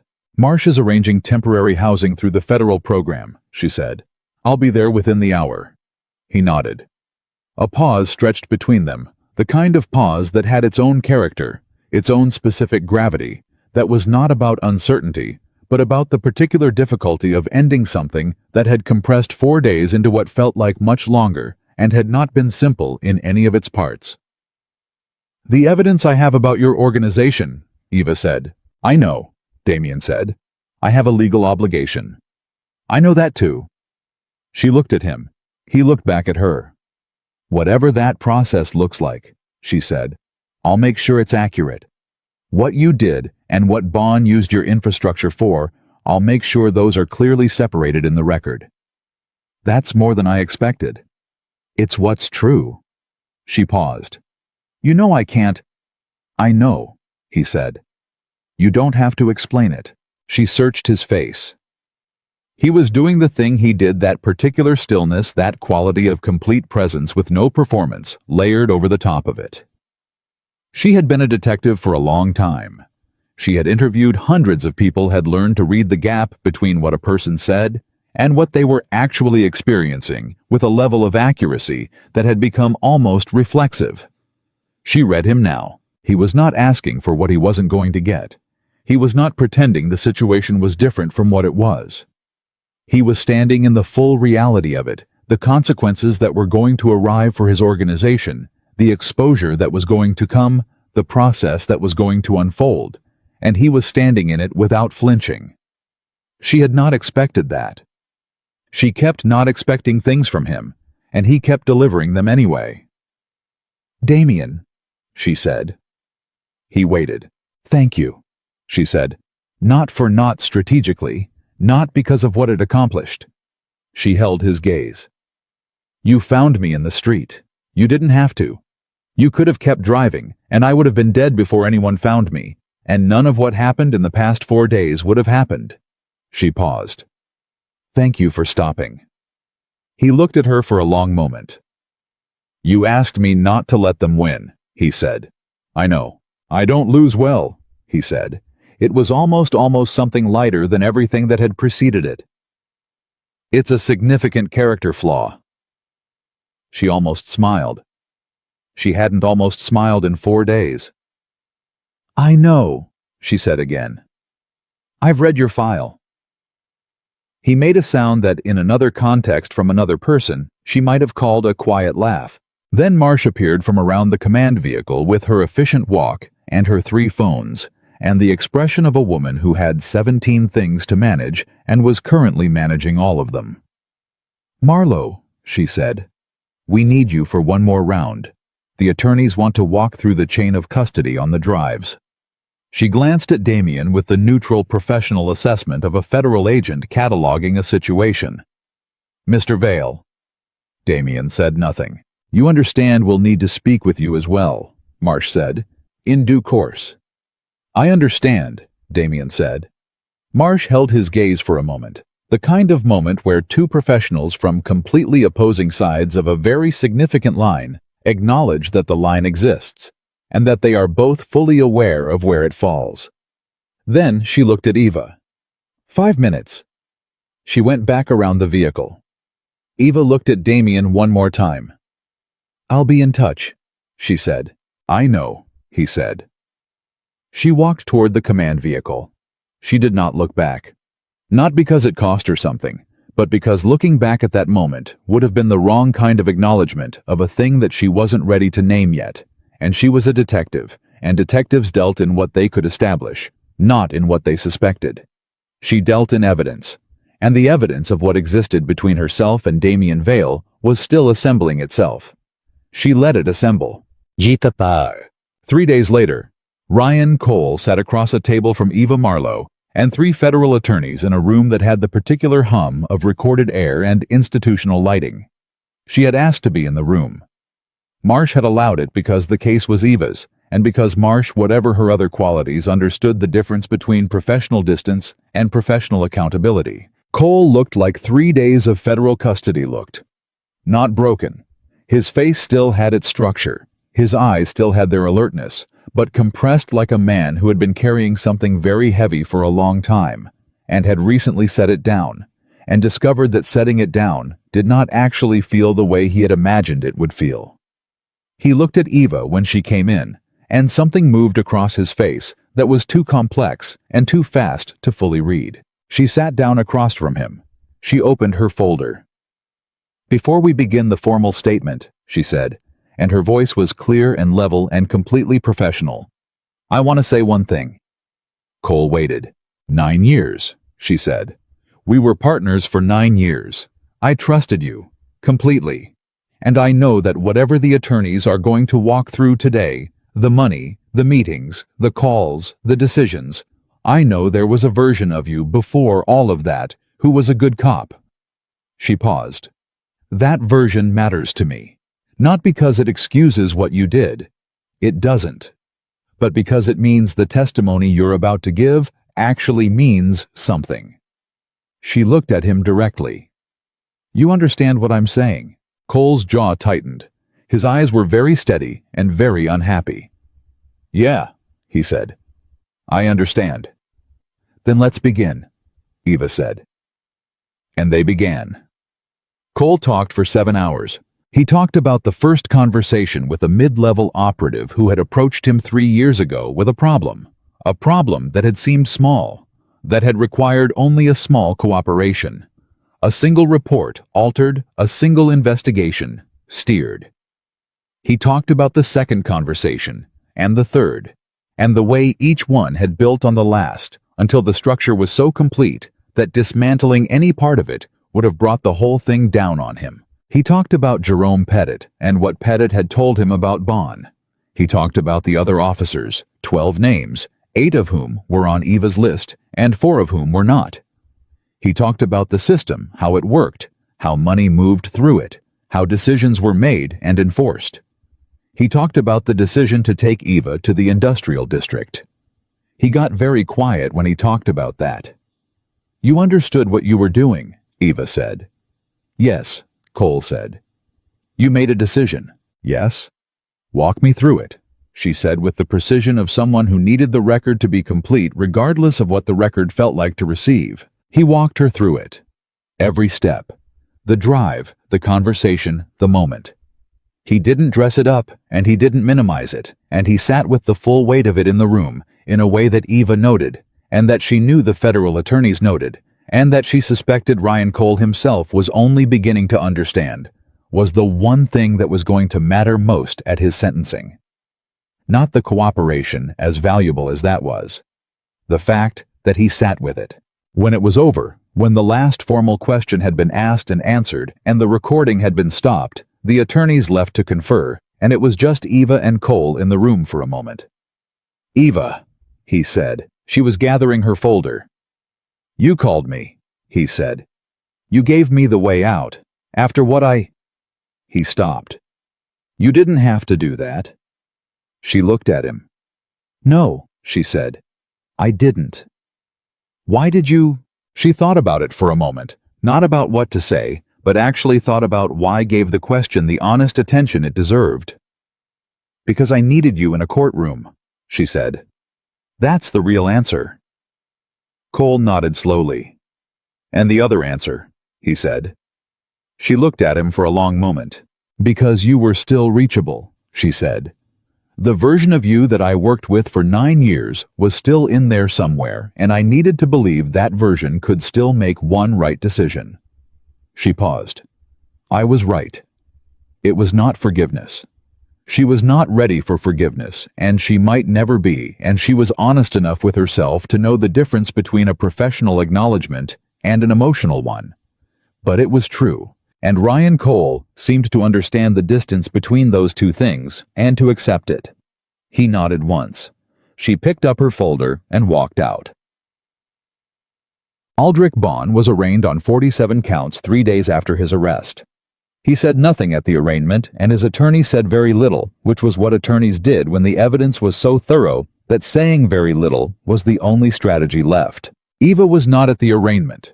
She was at a temporary apartment that the federal housing program had arranged, which was small and quiet, and had a window that faced east, and she was sleeping for the first time in 5 days. Actual sleep. Lena's 48 hours beginning to mean something concrete. She woke up to 3 missed calls from Marsh and a text from a number she had memorized but not saved. "It's holding. All of it." She stared at the message for a moment. She typed back, "I know, we built it right." A pause. "Then you built it right. I just drove the car." She sat with that for a long time. Outside her window, the city was doing what cities did. Moving and breathing, and carrying its history, and its damage, and its moments of grace forward, without asking permission. Black Ridge in the morning light looked like what it was, a place full of people who were trying to live their lives inside a system that had been quietly working against them for 11 years, and who didn't yet know that the system was broken now, and that something was going to have to be built in its place. That was going to take a long time. She was a detective. She was good at long. She typed back one more message. "What happens to you now?" She watched the screen. The 3 dots appeared, then disappeared, then appeared again. "Then I'm working on that." Which was, she understood, the most honest answer he could give. Not evasion, not performance, but the exact truth of a man standing at the edge of a set of consequences he had chosen and was not yet sure of the shape of. She put the phone down. She lay back. The city moved outside her window, and Detective Eva Marlowe, who had been shot and left for dead in a dark street 7 days ago, and had spent those 7 days fighting her way back through every layer of the thing that had tried to kill her, closed her eyes and let herself rest. Not because it was over. It wasn't over. Ryan Cole still had to testify. 47 counts had to be prosecuted. 12 officers had to face departmental and criminal review. The internal investigation that was going to tear through the Black Ridge Police Department like a cold wind through an open door was only beginning. And Damian Vale, the most feared man in the city's underground world, the man who had found her dying in a dark street and chosen something he had never chosen before, was going to have to stand in front of his own consequences. None of that was over. But in this moment, in this quiet room with the morning light coming through the east window, and her body finally beginning to believe it was allowed to heal, Eva Marlowe understood something she had not understood fully until right now. She had walked into the dark district 7 days ago as one kind of detective. She was not the same detective anymore. Something had cracked open in her, not broken, not damaged, but opened the way things open when they are tested past the point they thought they could bear, and discover there is more on the other side. She was not sure what to do with that yet. She was not sure what it meant for the cases ahead, or the city ahead, or the particular complicated reality of a mafia boss who drove too fast and talked too quietly and had stopped his car in a dark street for a reason that neither of them had been fully able to explain. She would figure it out. She was good at figuring things out. It was what she did. The call from Marsh came on a Tuesday morning, 11 days after Bond's arrest, and it started the way calls from Marsh always started: direct, no preamble. The voice of someone who had already processed whatever she was about to say and was delivering the conclusion rather than the journey. "We have a problem," Marsh said. Eva was at the federal housing apartment, her second cup of coffee untouched beside her. The case files she had been reviewing spread across the small table in the order she had learned to keep them. She had been back on limited duty for 4 days desk work, only Marsh's condition non-negotiable, and the limitation had been grinding at her in the specific way that enforced stillness always grounded her, like pressure applied to something that needed to move. "What kind of problem?" Eva said. "The kind with a name." A pause. "Judge Harold Venn." Eva went still. Venn. The name was on the periphery of her documentation. One of the names she had flagged, but not been able to solidify one of the two that the anonymous source on the phone had referenced. A federal judge, 14 years on the bench. The kind of institutional presence that accumulated so much gravity over time that it became almost impossible to look at directly. "He's filing a motion to suppress," Marsh said. "He's claiming the vault access was an illegal search. No warrant, no authorization conducted by a civilian with criminal associations." Another pause. "He's calling for the evidence to be excluded." "He can't," Eva said. "The chain of custody is—" "He's not challenging the chain of custody. He's challenging the legality of the initial access." Marsh's voice was even and flat and carrying the specific weight of someone delivering news that is worse than it sounds. "And Eva Venn has the standing to make this stick. He has 2 colleagues on the appellate panel who owe him significant professional debts. If this motion succeeds, we lose the vault evidence. And without the vault evidence, Bond walks." Eva said it so Marsh didn't have to, or takes a significantly reduced plea that doesn't touch the full scope of the network. Marsh paused. "Cole's testimony holds regardless. The 12 officers, the Black Ridge operation, those survive. But the interstate charges the 11 years across 4 cities, the full architecture that all depends on the vault." Eva looked at her coffee, looked at the files. "Venn is on the list," she said. "He is. One of the 2 names the source gave us." "Yes." Marsh's voice shifted slightly, not softer, just more direct in a different way. "He's filing this motion because he knows his name is in what we pulled from that vault. He's trying to destroy the evidence before it destroys him. He's panicking. He's a federal judge with 14 years of favors to call in. The distinction matters." Marsh paused. "I need you in the office this afternoon. We need to build a counter-argument that addresses the illegal search question directly and completely." Eva was already standing, already moving toward her jacket. "I'll be there in an hour," she said. "Eva." Marsh's voice held something that was almost, not quite, but almost reluctance. "The counter-argument is going to require us to fully document the circumstances of the vault access. All of them. Everything." Eva understood what Marsh was saying. She understood it completely. Everything meant Damien. Everything meant putting his name in a formal federal record in connection with an evidence-gathering operation that had saved a major case, but that had been conducted outside any legal framework that a courtroom would recognize. "I know," Eva said. "It may accelerate the timeline on his situation." "I know that too." A pause.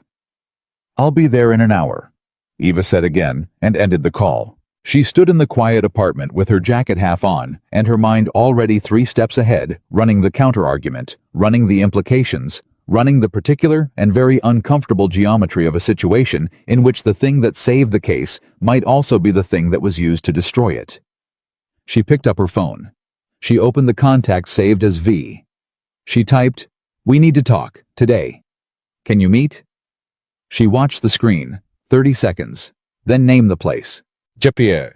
She chose a diner 6 blocks from the federal building, Public Ordinary, the kind of place that was too busy at noon to pay attention to any particular conversation.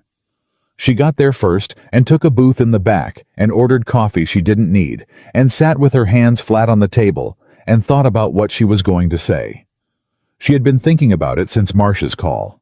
She was still thinking about it when Damien walked through the door. He looked different than he had 4 days ago when she had seen him briefly at the command vehicle for what Marsh had called a preliminary conversation. He looked like a man who had been in a series of meetings with attorneys and was carrying the weight of those meetings without letting the weight change his posture. He sat across from her and picked up the menu and set it down and looked at her. "Ven is filing a suppression motion," Eva said. Damien's expression didn't change. "I heard. How? Sorrel monitors federal court filings." A pause. "It was logged this morning at 7:42. Of course it was. If the motion succeeds, the vault evidence is excluded and Bond's exposure is significantly reduced. His voice was even and completely clear. "I've already talked to my attorney." "Then you know what the counter-argument requires." He looked at her directly. "It requires full documentation of the vault access, including who authorized entry, who was present, and the means by which access was obtained." "Yes." "My name in a federal record," he said, "in connection with an evidence-gathering operation conducted on behalf of a federal investigation. It would accelerate." "I know what it would accelerate." He didn't say it harshly. He said it in the tone of a man who had already done the calculation and arrived at the answer and was not going to pretend otherwise. "How quickly?" "Marsh thinks within 30 days she'd have enough to move on the organizational charges, your infrastructure, the shell companies, the operations that Bond was running through.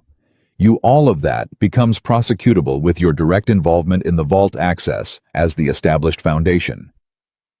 Damien was quiet for a moment. The diner moved around them, a waitress 2 tables over a couple near the window. The low, constant sound of a place full of ordinary people having ordinary midday conversations that had nothing to do with federal prosecutions or suppression motions or the particular cost of having stopped a car in a dark street 11 days ago. "Then we do it," Damien said. Eva looked at him. "It's not your decision alone," she said carefully. "I wanted you to understand the full—" "Eva." He said her name in the way she had come to recognize as meaning, "Stop managing the delivery and give me the direct version. I know what it means. Tell me what you need from me." She took a breath. "A formal statement," she said. "Voluntary. Detailing your presence at the vault. The means of access, the chain of evidence collection as it occurred. Your attorney present. Everything on the record." She paused. "It gives Marsh the foundation to counter Ven's motion. It establishes the evidence as legally defensible because it was voluntarily documented by the individual who facilitated access, which shifts the legal framework from illegal search to cooperative civilian assistance." "Cooperative civilian assistance," Damien said. "It's a legal distinction that your attorney will explain more precisely than I'm." "I understand the distinction." He looked at her steadily. "And in exchange for this voluntary statement, what do I receive?" "Nothing," Eva said. "No immunity, no formal cooperation agreement, no reduced exposure." She held his gaze. "What you receive is a record that clearly shows the difference between what you chose to do and what Bond was doing in your name. What you receive is an accurate account." She paused. "I told you I would make sure those things were separated in the record. This is how I do that." He was quiet for a long time. Outside the window of the diner, the city moved in its midday way, ordinary and indifferent, and carrying its history forward without ceremony. "When?" he said. "This afternoon, if you can." "I can." He picked up his coffee and held it without drinking it. "There's something else." She waited. "Marcus," he said. She hadn't expected that word. "My driver," Damien said. "He's been with me for 6 years. He drove the car. He helped get you into the back seat. He was present for the vault operation." He set the coffee down. "Whatever I put in a formal statement, Marcus is in it. I won't exclude him to protect myself." Eva looked at him. "That might complicate his situation," she said carefully. "I know, but I won't give a statement that removes him from the record to make my own look better." His voice was completely flat and completely certain. He knew the risk. He made the choice. His name is in the record, or mine isn't. She sat with that for a moment. She thought about what it meant about a man who ran an organization that operated by its own brutal internal logic, who had spent 20 years making decisions that most people would never be able to justify, who was sitting in a diner booth and refusing to scrub a loyal employee from a federal record, even when doing so would have been operationally straightforward and legally cleaner. "I'll talk to Marsh," she said. "That's all I'm asking." She nodded. They sat for a moment in the particular quiet of two people who have said the necessary things and are not yet ready to say the other things, the things that lived underneath the case and the motion and the formal statements and the federal record, the things that neither of them had named yet, because naming them required a stillness that the past 11 days had not allowed. "Damien," she said. He looked at her. "Why did you stop the car?" she said. It was the question she had been carrying since the first night. Not the operational version. She understood the operational logic by now, understood how their interests had aligned, understood the rational structure of the choice.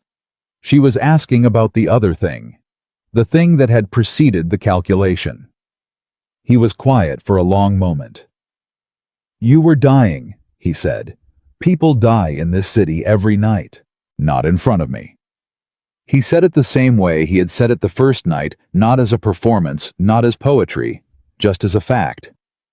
"I've made a lot of decisions based on what made sense strategically, what was clean, what removed complications and left clean lines." He paused.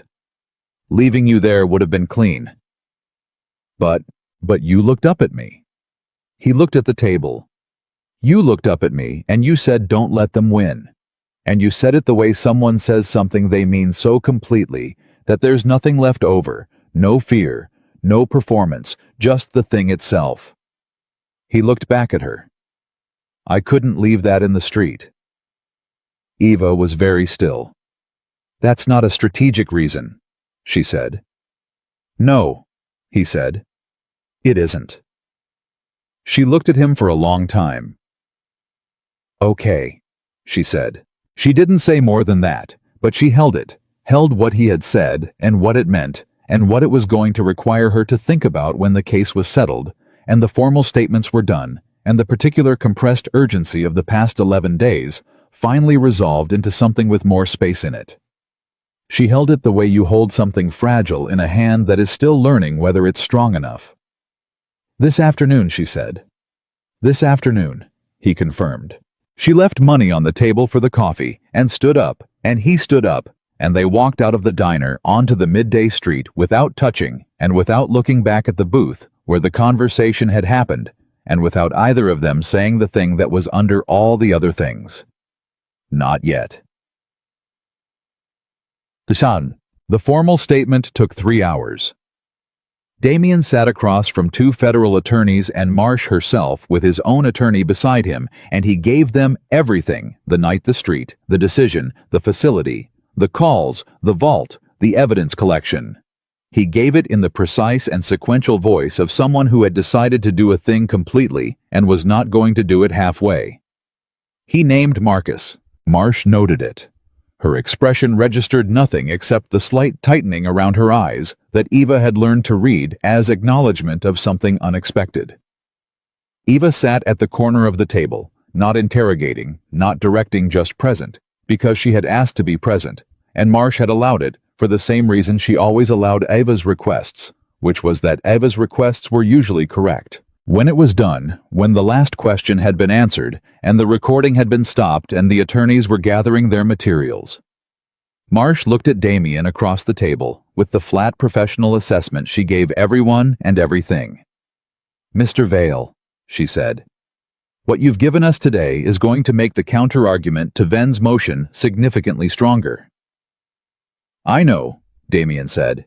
"It's also going to accelerate the federal review of your organization's activities. I know that too." Marsh held his gaze. "Is there anything you'd like to say about your organization's activities before that review proceeds?" Damien's attorney put a hand on his arm. A standard gesture, the professional reflexive caution of a lawyer who had learned that voluntary statements rarely improved a client's position. Damien looked at his attorney. Then he looked at Marsh. "My organization used methods that federal law prohibits," he said. I operated outside legal frameworks for 20 years. I understand that those facts carry consequences, and I'm not here to argue otherwise." He paused. "What I will say is that the operations run through my infrastructure by Bon and Petit were not authorized by me, were not conducted with my knowledge, and were in direct violation of the internal standards I maintained within my organization." He paused again. "I recognize that the concept of internal standards within a criminal organization might seem paradoxical to this room. I can't resolve that paradox for you. I can only tell you that it's true." Marsh looked at him for a long time. "Thank you for your time," she said. Damien stood. His attorney stood. They moved toward the door. At the door, Damien stopped. He turned back. He looked at Eva, not at Marsh, not at the attorneys, just at Eva. "The case holds," he said. It wasn't a question. "The case holds," she said. He nodded once. He left. Ven's motion was denied 6 days later. The ruling came down on a Friday afternoon from the appellate panel, 2-1, the one dissent being from the Judge Marsh had flagged as owing Ven a professional debt, which was the one dissent anyone had expected. The majority opinion ran to 11 pages and cited the voluntary disclosure documentation from Damien's statement as the foundational basis for upholding the evidence chain. Marsh called Eva when the ruling came through. "It held," Marsh said. "I know. I'm reading the opinion now. The Ven investigation is being fast-tracked based on what we pulled from the vault. He'll be in front of a grand jury within 60 days. A pause. "Bond's attorney called 20 minutes ago. They want to talk plea." Eva looked at the ruling on her screen. "Don't take anything that touches less than the full 47 counts. I wasn't planning to." Another pause, shorter this time, with a different quality. "Marlowe. The Federal Review of Vale's organization. The recommendation came through this morning." Eva closed the opinion document. "And," she said, "full cooperative review. His attorney has been notified. He has 30 days to produce organizational records, and then we begin formal proceedings." Marsh's voice was careful now, not gentle, just precise in a way that acknowledged the weight of what she was saying. The statement he gave on the vault access is going to be a significant factor in how the proceedings are structured. His voluntary cooperation, the separation of his activities from Bond's unauthorized operations, the evidence he provided, it doesn't grant immunity, but it creates a foundation for the kind of negotiated process that's more likely to result in... She paused, searching for the exact right word, measured outcomes. "Measured outcomes," Eva said. "It means he's not going to disappear into a federal penitentiary without the full record being considered." Marsh said. "That's the most accurate thing I can tell you." Eva was quiet. "Okay," she said. "Eva." Marsh paused again. "Are you all right?" It was the second time in this entire ordeal that Marsh had asked her that. The first time had been in the car before the operation, when Eva had still been running on a combination of momentum and will, and very little else. This time the question landed differently. This time there was space for it. "I'm working on it," Eva said. Marsh made a sound that was the closest thing to a laugh that Eva had ever heard from her. "Fair enough. Take the weekend. Monday we have Bond's plea negotiations and I need you sharp." "I'll be sharp." "I know you will." A pause. "Good work, Marlowe. All of it." The call ended. Eva sat at her table with the phone in her hand and the case files spread around her and the Friday afternoon light coming through the east window, and she let herself feel the full weight of what had just happened. Not just the ruling, not just the plea negotiations, not just the 47 counts and the grand jury timeline and the measured outcomes that were going to unfold over the next months. All of it. A dark street. A man who stopped his car. 14 months of work that had nearly died in a district where nobody drove unless they were lost. 9 years of a partnership that had turned out to be something other than what she had built it to be. 4 days that had been the most compressed and exhausting and clarifying 4 days of her professional life. She felt all of it at once. It was not comfortable. It was not supposed to be comfortable. It was real. She went to see Marcus that evening. Not Damian Marcus, his driver, his loyal employee of 6 years, the man who had lifted her legs and helped carry her to a car without asking questions, and had been named in a federal statement because the man he worked for refused to erase him from the record. Marcus was at a coffee shop near the east side. He had texted her the address, which surprised her until she understood that Damian had probably told him she might reach out, which surprised her less. He was a compact man in his early 40s, with the careful, watchful quality of someone who had spent a long time paying attention to things other people missed. He stood when she came in, and she waved him back down and sat across from him. "Detective," he said. "Eva," she said. He looked at her with the direct, assessing look that she recognized from the back seat of his car 11 days ago. "You wanted to see me." "I wanted to say thank you," she said. "Directly, for what you did that night." He was quiet for a moment. "I drove the car." "You helped carry me to it," she said. "When you didn't know what I was going to survive. When you had no way of knowing how any of this was going to land." She paused. "That cost you something."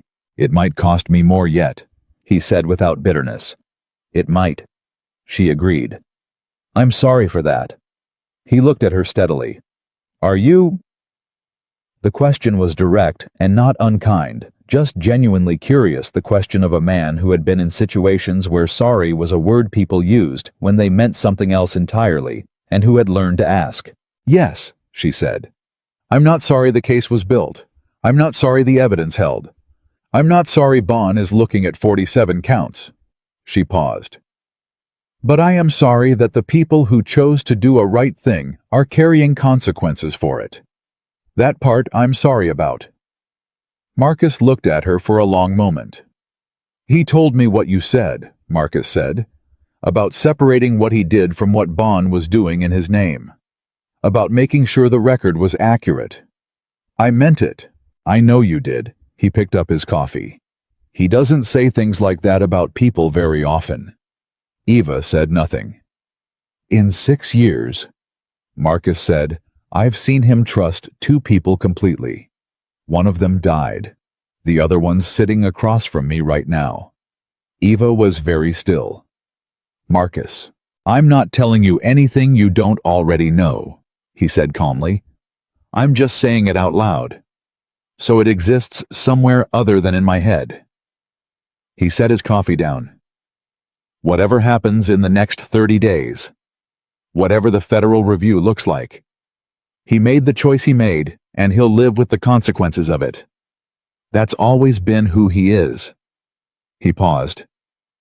"But he stopped the car because of you, specifically. Not because of who you were professionally or what it could gain him strategically. Because of you." She looked at the table. "I know," she said quietly. "Okay," Marcus said. "Good." They finished the coffee, and she thanked him again and walked back out into the Friday evening street and stood on the sidewalk for a moment, with the city moving around her and the weight of what Marcus had just said sitting somewhere in her chest that she hadn't quite located yet. She took out her phone. She opened the contact saved as V. She typed, "Ruling came through. The motion was denied. The case holds." She watched the screen. 3 dots. "Then I know." "My attorney called." A pause. Then she typed, "How are you?" Another pause. Longer this time. Then, "Working on it." She stared at those 3 words. She thought about a diner booth and a dark street and a man who had said, "I couldn't leave that in the street," without making it sound like anything other than the precise and literal truth of what he meant. She typed, "The formal review starts in 30 days. I know. Your attorney is prepared." "Yes." A pause. Then she typed the thing she had been carrying since the diner. "You're going to face this, and you're going to do it the right way, and the record is going to reflect what actually happened. All of it. I'll make sure of that." She watched the screen. A long pause. The longest yet. "Then I know you will. That's not something I question." Something moved in her chest. She recognized it now, had been recognizing it for days, and setting it aside and letting it exist in the space she'd been building for it. the space that the case and the urgency and the formal statements had been holding at bay. She typed, "When this settles. When the 30 days are done and the review is underway and everything is in the right hands, I'd like to have a conversation that isn't about the case." She hit send before she could think about it too carefully. She stood on the sidewalk. She waited. The city moved. A full minute passed. Then "I'd like that too." Then after a beat, the diner was good. Neutral ground. Good coffee. She almost smiled. She did smile, actually. A real one. The second one in 11 days and the second one in 11 days had arrived within 24 hours of the first, which told her something about trajectory. She typed back, "The coffee was terrible." Immediate response. It was. I didn't want to say anything. She stood on the sidewalk and smiled at her phone, like a person who hadn't smiled in a very long time and had just remembered what it felt like. Then she put the phone in her pocket and looked at the city and thought about what came next. Bond's plea negotiations on Monday. Cole's formal testimony in 3 weeks. Ven's grand jury in 60 days. The federal review of Damien's organization beginning to unfold across the next 30. 12 officers facing departmental and criminal proceedings. The internal investigation moving through the Black Ridge PD, like the cold wind it needed to be. A city that had been governed by a hidden architecture for 11 years, starting the slow, painful process of rebuilding without it. None of it was small. All of it was going to take time. She was a detective. She was good at time. She started walking. The thing about Aftermath was that it didn't arrive all at once. It arrived in layers, each one uncovering the next, each one requiring a different kind of attention than the one before. The first layer was the professional one, the formal proceedings, the court dates, the testimony, the filings. That layer Eva was equipped for. She had been equipped for it for 14 months. She moved through it with the precision of someone who had built every piece of it carefully and knew exactly where each one belonged. The second layer was the personal one, and that one was harder. 9 years was a long time to be partners with someone. 9 years of shared cases and shared coffee, and a particular shorthand that developed between two people who spent 40 hours a week processing the worst things human beings did to each other, and had to find a way to carry that without being crushed by it. 9 years of a partnership that had been real. She knew it had been real even in the light of everything that had happened after. The version of Ryan Cole that had preceded his corruption had been a genuine person and a genuine partner, and she had trusted him completely. That trust had been used against her. She was going to have to figure out what she did with that, not legally, not procedurally, but personally. Somewhere in the machinery of her internal life was a question about what it meant to have been betrayed so thoroughly by someone you had chosen, and that question was not going to be answered by a federal ruling or a plea negotiation. She thought about this during the long hours at her desk, working through the procedural details of the case, and she thought about it at night in the federal housing apartment when the work was done and the silence had its own character. She was not someone who fell apart easily. She was also not someone who pretended things weren't what they were. It was going to take time. She gave it time. On the 15th day after Bond's arrest, Ryan Cole gave his formal testimony in front of a federal grand jury. Eva sat in the observation room behind the glass and watched him answer every question with the particular combination of precision and exhaustion of a man who had decided to tell the whole truth and was discovering that the whole truth was heavier than he had imagined. He testified for 4 hours. He did not look at the glass. She did not expect him to. When it was over, when the grand jury had recessed and Cole was being taken back to federal custody, he passed the observation room door in the hallway and he stopped. He couldn't see her through the glass. But he stopped. He stood there for exactly 3 seconds. Then he kept walking. She sat in the observation room with her hands flat on the table and looked at the empty seat where he had sat for 4 hours and thought about 9 years and what they meant and what they didn't mean and what she was going to do with both of those things. Then she picked up her files and she stood up and she walked out of the room. Forward. Always forward. The phone call she had not expected came on the 20th day. Unknown number. Not the same unknown number as before. Different pattern. different exchange. She answered it because she had learned to answer unknown numbers. Detective Marlowe. The voice was female, middle-aged, precise. My name is Eleanor Vass. I'm an investigative journalist with the National Record. I've been following the Bond case. A pause. I have information that I believe is relevant to your investigation, and I believe you have information that is relevant to a story I've been building for 2 years. Iva leaned back in her chair. What kind of information? She said. The kind that involves Aldrich Bond's activities in 3 cities I don't believe your federal team has fully mapped. Yet, Vass said, I've been working a parallel investigation. Different angle, different sources, same destination. Another pause. And the kind that involves a name your investigation has approached but not yet secured. What name? Senator Raymond Cross. Eva was absolutely still. Senator Raymond Cross. 5 terms. Chairman of the Senate Judiciary Committee. A man so embedded in the institutional fabric of federal law enforcement that his name appeared in the margins of cases as context rather than as subject always adjacent, never central, never quite close enough to touch. You have documentation, Eva said. I have 18 months of documentation, Vass said, and I've been waiting to find someone inside the federal investigation who I trusted enough to share it with. A pause. Your name has come up repeatedly as someone who builds cases correctly and doesn't allow the scope of a target to determine whether the case gets made. Where did you hear that? Agent Marsh, Vass said simply. Eva made a mental note to talk to Marsh about what she told journalists, and then immediately acknowledged that if Marsh had pointed this woman toward her, Marsh had a reason. Send me what you have, Eva said. Encrypted. I'll give you the secure line. I'd prefer to meet in person. Then name the place. A pause. The diner on Alcott Street, Vass said. Tomorrow, noon. Eva looked at her calendar. Bond's plea negotiation was at 10. She could make noon. I'll be there, she said. She ended the call. She sat for a moment with the phone in her hand and the familiar feeling of a case expanding past its original edges. The feeling she had carried through 14 months of investigation, every time a new thread appeared and turned out to be connected to 3 other threads she hadn't known about yet. Senator Raymond Cross. She opened a new file on her laptop. She started building.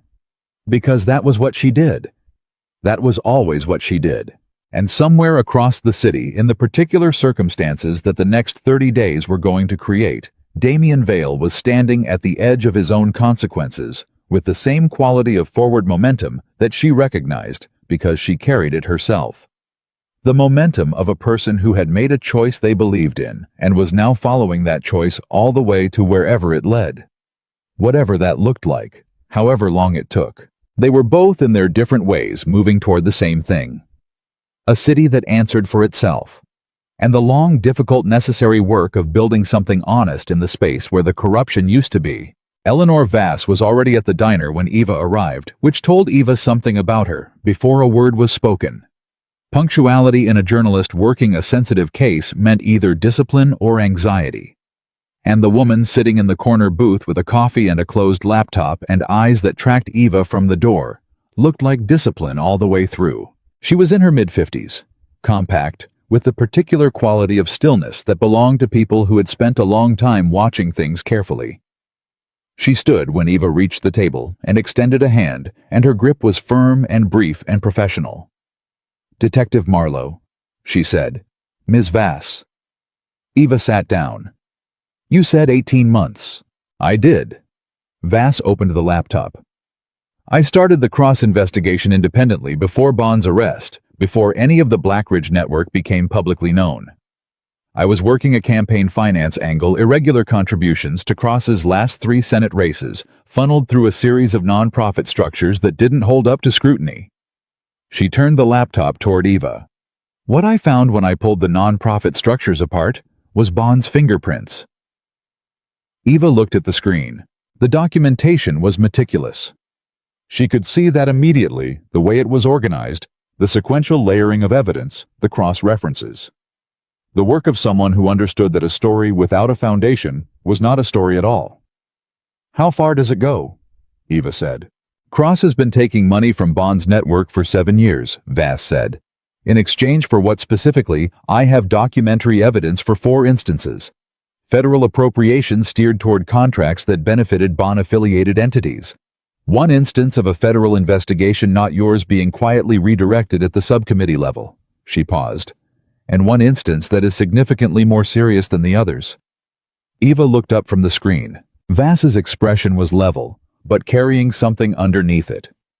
The expression of a person who has been alone with a very heavy piece of information for too long and is relieved to be setting it down in front of someone else. The Venn motion, Voss said. Eva went absolutely still. Cross contacted Venn, Vass said. 4 days before the motion was filed. I have phone records, not content, just contact, but I also have a source inside Cross's office who was present for part of a conversation. She paused. Cross told Venn that the suppression motion needed to happen, not suggested, told. The implications of that landed in Eva's chest like something with physical weight. Venn's motion had not been Venn panicking independently. It had been orchestrated. Cross had seen the Bond arrest and understood that the vault evidence, the full 11 years across 4 cities, would eventually trace back to him, and he had reached into his network and pulled a lever. He tried to kill the case, Eva said. He tried to kill the case, Vass confirmed. And when the motion failed, she closed the laptop. My source inside Cross's office contacted me yesterday. Cross is preparing to leave the country. He has a property in a country without extradition. He's telling his staff he's taking a personal leave. She looked at Eva directly. He's going to run, within the week, I believe. Eva was already reaching for her phone. I need to make a call, she said. I know, Vass said. That's why I'm here. Marsh answered on the first ring. I'm in a meeting, Marsh said. Get out of it, Eva said. Right now. I need 5 minutes. A pause, the sound of a door. Then Marsh's voice lower and more direct. What happened? Eva told her. All of it, Vass. The documentation, the Cross-Venn connection, the property, the timeline. She told it in the compressed, sequential way she had learned to deliver critical information. No editorializing, just fact and implication and urgency. Marsh was silent for 4 seconds after Eva finished. 4 seconds was a long time for Diane Marsh. How solid is the source inside Cross's office? Marsh said. I haven't vetted the source personally. Vass has 18 months of interaction with this person, and she's standing in front of me right now, and she doesn't look like someone who takes sources at face value. Eva glanced at Vass, who was watching her with the patient focus of someone who understood that this phone call was the axis on which the next several things turned. Solid enough to act on, I think, given the timeline. If Cross gets to that property, we lose him, Eva said, completely. Another silence. I need the journalist's documentation in my hands within the hour, Marsh said. And I need you to understand that if this moves the way it needs to move, it moves fast. We won't have time for the standard review process. I know. Eva. Marsh's voice shifted into the register it used when something mattered at a level beyond the procedural. If Cross is who this says he is, if he's been running interference from inside the Senate Judiciary Committee, then what we're about to do is going to be the most visible thing either of us has ever been part of. Eva looked at Vass. She thought about 14 months of work and a dark street and 47 counts and 11 years of a network that had been built one small compromise at a time until it had corrupted everything it touched. Good, she said. Let it be visible. My office, 1 hour. Eva ended the call. She looked at Vass. Can you be at the federal building in an hour with everything you have? Vass had already closed the laptop and was putting on her coat. I've been waiting 18 months for someone to ask me that. They left the diner together and went out into the midday city, and Eva felt it the particular forward momentum of a case that had found its next edge. The feeling she had learned to recognize and lean into rather than resist the feeling that meant the work was not finished and the work was worth finishing. The documentation transfer took 2 hours. What Vass had was even more thorough than what she had described in the diner, not just phone records and campaign finance irregularities, but a paper trail that layered on top of what Iva's investigation had already built and what the vault had produced, created a prosecutable record of Senator Raymond Cross's involvement in Bond's network that was comprehensive enough to make even Marsh go quiet for an extended moment when she finished reviewing the summary. "This is enough," Marsh said finally. She said it in the tone of someone confirming a structural load-bearing calculation. "Combined with what we already have, this is more than enough." "How quickly can you move on the arrest?" Eva said. "Travel restrictions go up today. That's the first step. We lock down his passport before he gets to that property." Marsh looked at the documentation spread across her conference table. "Formal arrest within 72 hours. We do this correctly. We do not give him or his attorneys a single procedural angle to exploit." "Agreed." "And the journalist, she cooperated fully," Eva said. "She brought it to us rather than publishing it, which she didn't have to do. She's asking for a first publication agreement once the arrest is made." Marsh considered this for exactly the time it required. "Fair," she said. "I'll have the agreement drafted." Eva stood. "I'll be in the office first thing tomorrow." "Eva." Marsh stopped her at the door. "The Cross arrest is going to put the Bond case on the front page of every paper in the country. When that happens, every element of how this investigation was conducted is going to be examined." She paused. "Including the vault access." "I know." "Including Damien Vale's role in the vault access." "I know that too." Eva looked at her steadily. "The record is accurate. Everything is documented. Whatever examination comes, it will hold." Marsh held her gaze. "And your personal." "My professional judgment is sound," Eva said. "It has been throughout." A long moment. Marsh nodded once. "I know it has," she said. Eva walked out. She called Damien from the car. He answered on the second ring. "Eva." "Something happened," she said. "I need you to hear it from me before it's anywhere else."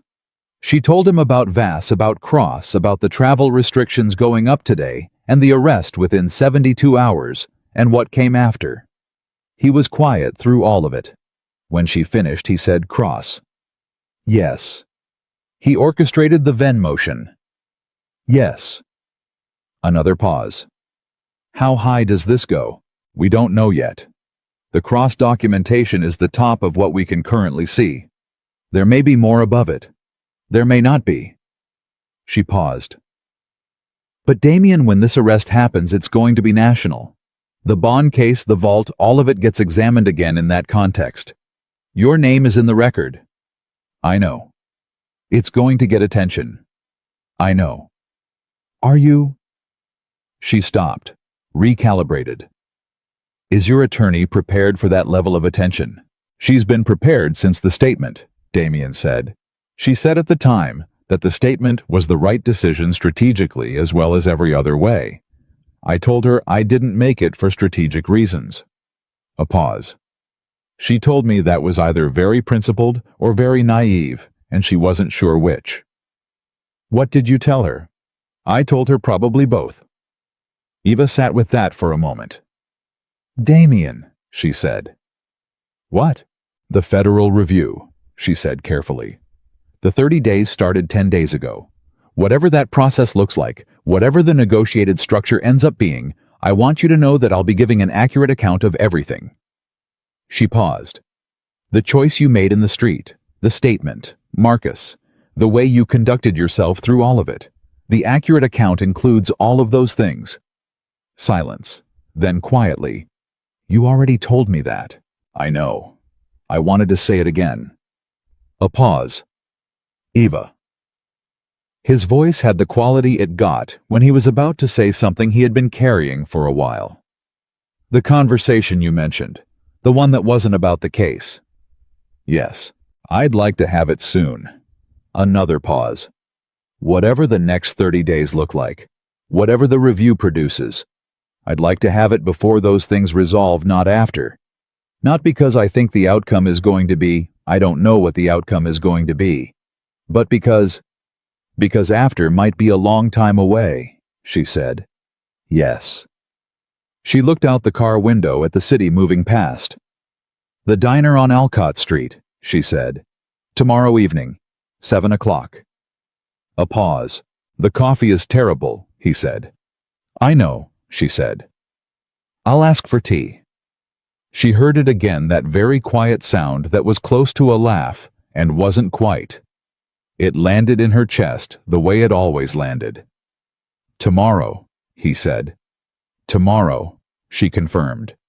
She ended the call. She sat in the moving car and felt the weight of everything that was in motion crosses travel restrictions going up in the next few hours. The 72-hour arrest window, the documentation in Marsh's conference room, the federal review, with 20 days remaining on its initial period, the plea negotiations with Bond's attorney next week, Cole's formal sentencing hearing. In 6 weeks, the internal affairs investigation still working through the Black Ridge PD, like a slow and necessary fire. All of it moving. All of it requiring exactly what it required. She was a detective. She let it move. Senator Raymond Cross was arrested on a Thursday morning at 6:47 in the private terminal of an airport 2 states from Washington, with a carry-on bag that contained 4 passports and enough cash to constitute its own kind of statement. Eva was not at the arrest. She was at her desk in the federal building reading the real-time report from Marsh's team, with the focus of someone who had been building toward this moment for long enough that its arrival felt both inevitable and entirely unexpected in the specific way that things do when they finally happen. She read the arrest report twice. She sat back in her chair. Then she called Vass. It happened, she said when Vass answered. She heard Vass exhale a long, slow breath, the sound of 18 months of work finding its landing. Airport terminal, Vass said. Private terminal. He had 4 passports. A pause. Of course he did. Then, Detective Marlowe, thank you for moving as fast as you did. Thank you for bringing it to us, Eva said. And for giving us the hour to act before you published anything. 18 months, Vass said simply. I wanted it done right. Publishing prematurely and watching him walk away on a procedural issue would have been... She stopped. I wanted it done right. It's done right, Eva said. She ended the call. Marsh appeared in her office doorway 11 minutes later with 2 cups of coffee and the expression of someone who had been awake since 4 in the morning and was running on the specific fuel of a completed operation. She set 1 cup on Eva's desk. Press conference at 10, Marsh said. The Attorney General is flying in. This is going to be... She paused, searching for the word significant. I know. You'll be at the press conference. Do I have a choice? No. Marsh sat down across from her. Eva, before the press conference, before the AG arrives, and this becomes what it becomes. She held Eva's gaze. How are you? It was the 3rd time Marsh had asked her that across the entire span of this case. The first time Eva had been running on adrenaline and forward momentum, and the answer had been complicated and compressed. The second time she had said, I'm working on it. This time she thought about it honestly, sat with it for a real moment, gave it the genuine attention the question deserved. Better, she said. Marsh nodded. Good. I'm also going to be significantly better when Cole's sentencing is done, and Bond's plea is finalized, and the internal affairs investigation finishes working through the department, Eva said. Those things are still ahead. I know they're still ahead. They are, Marsh confirmed. But the architecture is exposed, the whole structure. Cross Ven Bon Petit, the network across 4 cities, the 12 officers, the financial infrastructure. She paused. You built the case. Everything that followed built on what you built. Eva looked at her desk, at the files, at the new file she had opened 3 weeks ago, with Senator Raymond Cross's name at the top. We built it, she said. Marsh looked at her for a moment. Yes, she said. We did. Chapter 1.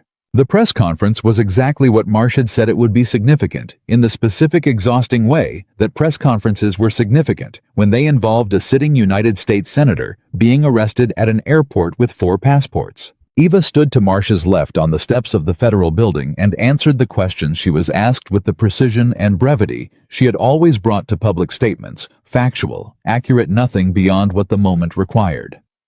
The AG was beside her and said the right things in the measured language of someone who understood that what was said here would be examined for years. The cameras were everywhere. The questions came fast and overlapping. Eva answered the ones directed at her and deflected the ones that reached beyond what was established. And when the press conference finally ended and they moved back inside, she felt the specific exhaustion of someone who had been performing composure for 45 minutes and was ready to stop performing it. She found a quiet office down the hall and sat in it alone for 10 minutes. She thought about a dark street. She thought about a man who had stopped his car. She thought about 14 months of work and 4 days of surviving and 20 days of formal process, and the fact that in approximately 8 hours she was going to sit across a table from that man in a diner with terrible coffee and have the conversation that wasn't about the case. She wasn't sure what that conversation was going to look like. She was a detective. She worked in evidence. The evidence so far said this man had chosen her life over his own exposure twice, once in the street and once in a formal statement room. He had refused to erase a loyal employee from a federal record to protect himself. He had sat in a diner booth and told her the truth about why he stopped the car in a voice that had no performance in it. That was the evidence. She had been building a picture from it. She knew what the picture was starting to look like. She let herself know it. Then she stood up and went back to work.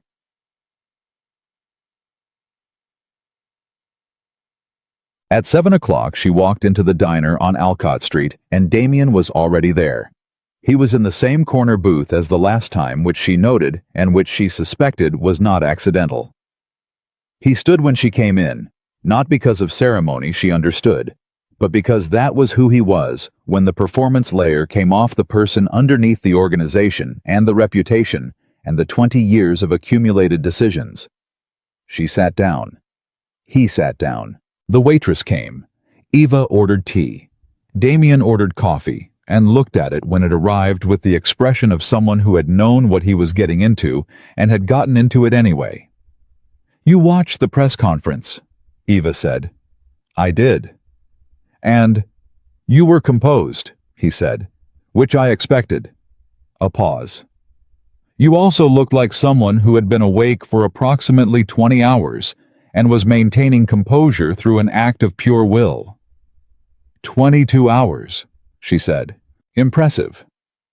"Terrible," she said. "But here." He looked at her. "Here," he agreed.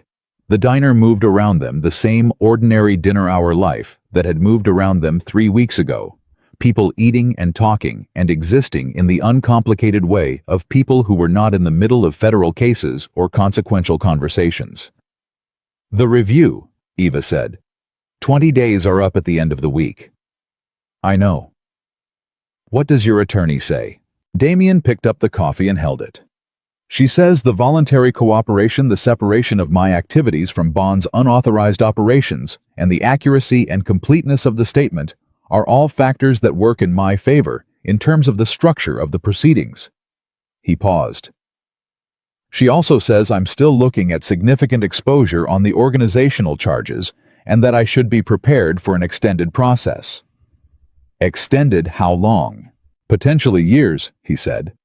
"Between the federal review, the asset proceedings, and whatever plea structure gets negotiated." He set the coffee down. "It's not going to be clean or fast." Eva looked at him. "Are you afraid?" The question came out direct without the professional softening she would normally have applied. It came out the way it came out because they were not in a formal context, and she had decided somewhere between the press conference and the walk to this diner that the conversation that wasn't about the case was going to be an honest one. He was quiet for a moment. "No," he said. Then, correcting himself, "That's not exactly right. I'm not afraid of the process. I've spent 20 years operating in situations where the consequences of a wrong decision were immediate and physical. Federal proceedings are slow and procedural, and I have good legal representation." He paused. "What I'm not certain about is the other side of it. What comes after? After the process. After everything." He looked at her directly. "I built something in this city. It wasn't legal and it wasn't clean, but it was mine, and I understood every part of it. What I don't know is who I am without it." He said it without self-pity, without performance, just the clean, factual statement of a man confronting an honest uncertainty. "I'm 44 years old. I've spent 20 years being one specific thing. When that thing is gone—" He stopped. "You're still the person who stopped the car," Eva said. He looked at her. "That didn't come from the organization," she said. "That didn't come from 20 years of being one specific thing. That came from—" She paused, finding the right words. "From the part of you that existed before any of it. The part that couldn't leave that in the street." He was very still. "That part doesn't go away when the proceedings are done," she said. "That's the part you build from." A long silence. Outside the diner window, the city was doing its evening thing. The particular quality of city light at 7 o'clock, the movement of people heading home or heading out, the ordinary ongoing life of a place that was slowly and imperfectly beginning to hold its own history accountable. "You're a detective," Damien said. "Yes." "You spend your life building cases against people like me." "I do." "And you're sitting in this diner telling me—" "I'm telling you what's true," she said. "I told you from the beginning that I dealt in what was accurate. This is accurate." She held his gaze. "You're still a criminal. You ran an organization that operated outside the law for 20 years, and those facts carry consequences. And I am not pretending otherwise, and you are not asking me to." She paused. "But you are also the man who made a choice in a dark street that saved my life, and helped expose a network that was poisoning this city at its root. Both of those things are true at the same time. I'm not interested in a version of reality where only one of them exists." He looked at her for a long moment. "Most people would not say that," he said. "Most people aren't detectives who spent 4 days working a federal operation with the man they're talking about," she said. "I have evidence. I work from evidence." Something moved in his expression, that very particular thing she had been watching for weeks.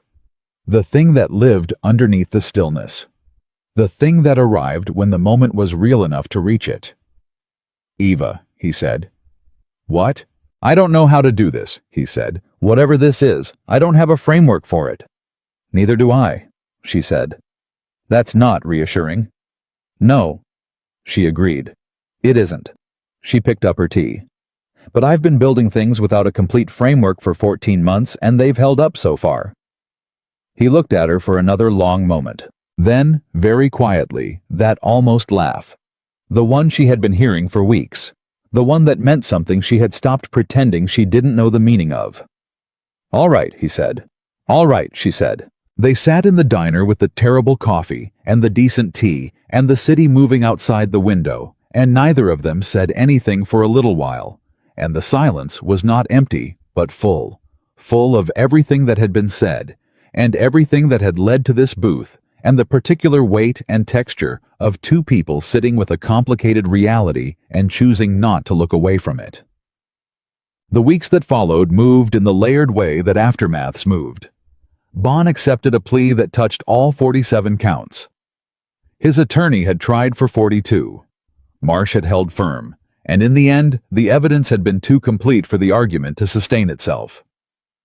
Bond would not see the outside of a federal facility for the remainder of what the sentencing guidelines suggested would be a very long time. Senator Raymond Cross was indicted on 11 counts. His attorneys were already constructing arguments that Eva recognized as the work of very expensive legal talent paid to make something prosecutable look uncertain, and she spent 2 weeks working with federal prosecutors to close every gap those arguments might find. She closed them. She was thorough. She was always thorough. Venn was removed from the bench pending his own grand jury proceeding, which was expected to result in indictment within 60 days. Ryan Cole was sentenced to 14 years. His cooperation had been extensive and genuine, and the judge had noted both facts on the record. 14 years was not nothing. It was also not what he had tried to do to Eva Marlowe in a dark street, and she understood the gap between those two things and accepted it the way she accepted all things that were not clean but were accurate as the real version, the one that existed in the world rather than in the version of the world where everything resolved without remainder. She went to the sentencing. Cole looked at her when the sentence was read. She held his gaze. She did not look away, and she did not look forgiving, and she did not look cold. She looked like what she was, a detective who had done her job completely and was still doing it, and who understood that the job included sitting in that room and letting the process be what the process was. Cole nodded once. She nodded once in return. That was all. The Internal Affairs investigation worked through the Blackridge PD for 3 months. 9 officers were dismissed and faced criminal charges. 3 were cleared. The remaining officers, the ones who had been in the building while corruption moved through its hallways, and who had not known, and who had not been told, those officers had to carry the weight of working in an institution that had failed them, and that weight was its own kind of consequence that nobody's sentencing guidelines could fully account for. The department began rebuilding. It was slow and imperfect, and the rebuilding looked like rebuilding, messy and incomplete, full of the kinds of structural questions that don't have clean answers. Eva returned to full duty in the 4th month. She was given a case on her first day back, a cold homicide from 2 years ago, a case that had gone cold for reasons that the Internal Affairs investigation had made obvious in retrospect, and she opened the file and sat with it and started building. She was good at building. She was good at the long work. The federal review of Damian Vale's organization concluded in the 5th month. The negotiated structure, the product of his voluntary cooperation, the documentation he had provided, the formal statement, the careful separation of his own activities from Bond's unauthorized operations, was not simple, and was not clean, and was not the kind of outcome that anyone could look at and call justice in any perfectly settled sense. He entered a formal agreement with the federal government. He cooperated with the asset proceedings. The organization was dissolved. The shell companies were exposed and their assets seized. The infrastructure that had taken 20 years to build was dismantled over the course of 4 months by people who were very good at dismantling things.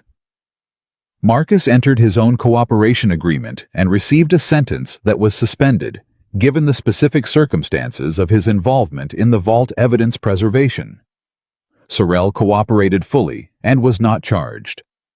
Lena Reyes, whose work had been entirely medical and whose involvement had been the preservation of a life, was not a subject of any proceeding. What Damian received at the end of the formal process was not freedom in the uncomplicated sense.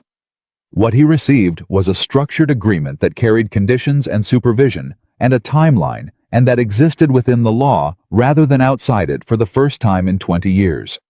Eva was not part of those proceedings professionally. She had given her accurate account and stepped back from the review because the professional distance that the situation required was real, and she maintained it the way she maintained all professional distances, completely without exception, and with the full understanding that maintaining it was the right thing regardless of what it cost her personally. It cost her something. She maintained it anyway. That was who she was. The first time she saw him after the review was concluded was a Saturday morning in late spring, in a coffee shop near the east side. Not the diner with the terrible coffee, a different place. One that neither of them had history in yet, which she thought might be the point. He was already there. He stood when she came in. He looked different than he had in the federal building, different than he had in the car and the facility and the diner, and all the other contexts in which she had known him across the compressed and consequential months of this thing. He looked like a man who had put down something very heavy and was still calibrating what his posture was without it. She sat down across from him. "How's the coffee?" she said. He looked at his cup. "Better than the diner." "High bar." "Extremely." He agreed. She ordered tea. She looked at him. He looked at her. The coffee shop moved around them with the uncomplicated Saturday morning energy of people who were living their ordinary lives. And she thought about all the distance between this moment and a dark street 11 months ago, and felt the weight of that distance without being crushed by it. "How are you?" she said. He thought about it. Honest answer. Always. "Strange," he said. "I spent 20 years knowing exactly what I was and what I was doing and what each day was going to require of me. Now every day is—" He paused. "I don't have a word for it yet." "Open," she said. He looked at her. "Every day is open," she said. "You don't have a word for it because you haven't had it before. It doesn't feel like anything you recognize yet." She paused. "It gets less strange." "Is that from experience?" "It's from the past 11 months, she said. "I didn't know what the other side of this case was going to look like. I built toward it without knowing what I was building toward." She looked at him directly. "It gets less strange, and then it starts to become something." He was quiet for a long moment. "Something," he said. "Something," she confirmed. He looked at her with the full quality of attention that she had been the subject of for 11 months. The kind of attention that didn't perform itself, that simply was. That came from a place underneath the organization, and the reputation, and the 20 years, and all the choices that had led here. "Eva," he said. "What?" "I'd like to figure out what something looks like," he said. "If you're willing." She looked at him. She thought about evidence. She thought about what the evidence had been building toward since a dark street and a stopped car, and a choice that changed everything it touched. "I'm willing," she said. Outside the coffee shop window, Black Ridge City was doing what it did on a Saturday morning in late spring, moving and breathing and carrying itself forward, imperfect and damaged, and in the slow, ongoing process of becoming something more honest than it had been. The people in it were living their lives inside a system that was being rebuilt from its exposed foundations up, and the rebuilding was real, and the rebuilding was incomplete, and the rebuilding was the only version of it that mattered. Inside the coffee shop, at a table by the window, a detective and a man who had stopped being one thing and not yet become the next thing sat across from each other and drank their respective beverages and began without preamble and without a framework the careful work of figuring out what something looked like. It was not going to be simple. It was not going to be clean. But it was going to be real. And in a city that had spent 11 years being lied to by the people and institutions that were supposed to tell it the truth, real was the only thing that was worth building from. That was what Eva Marlowe knew. That was what she had always known. And on a Saturday morning in late spring, with the city beginning to hold itself accountable, and the work continuing, and the future genuinely open in the way that things are open when they have been honestly earned, she was exactly where the truth had led her. Where it always led people who refused to stop following it. All the way to the end. And then forward still.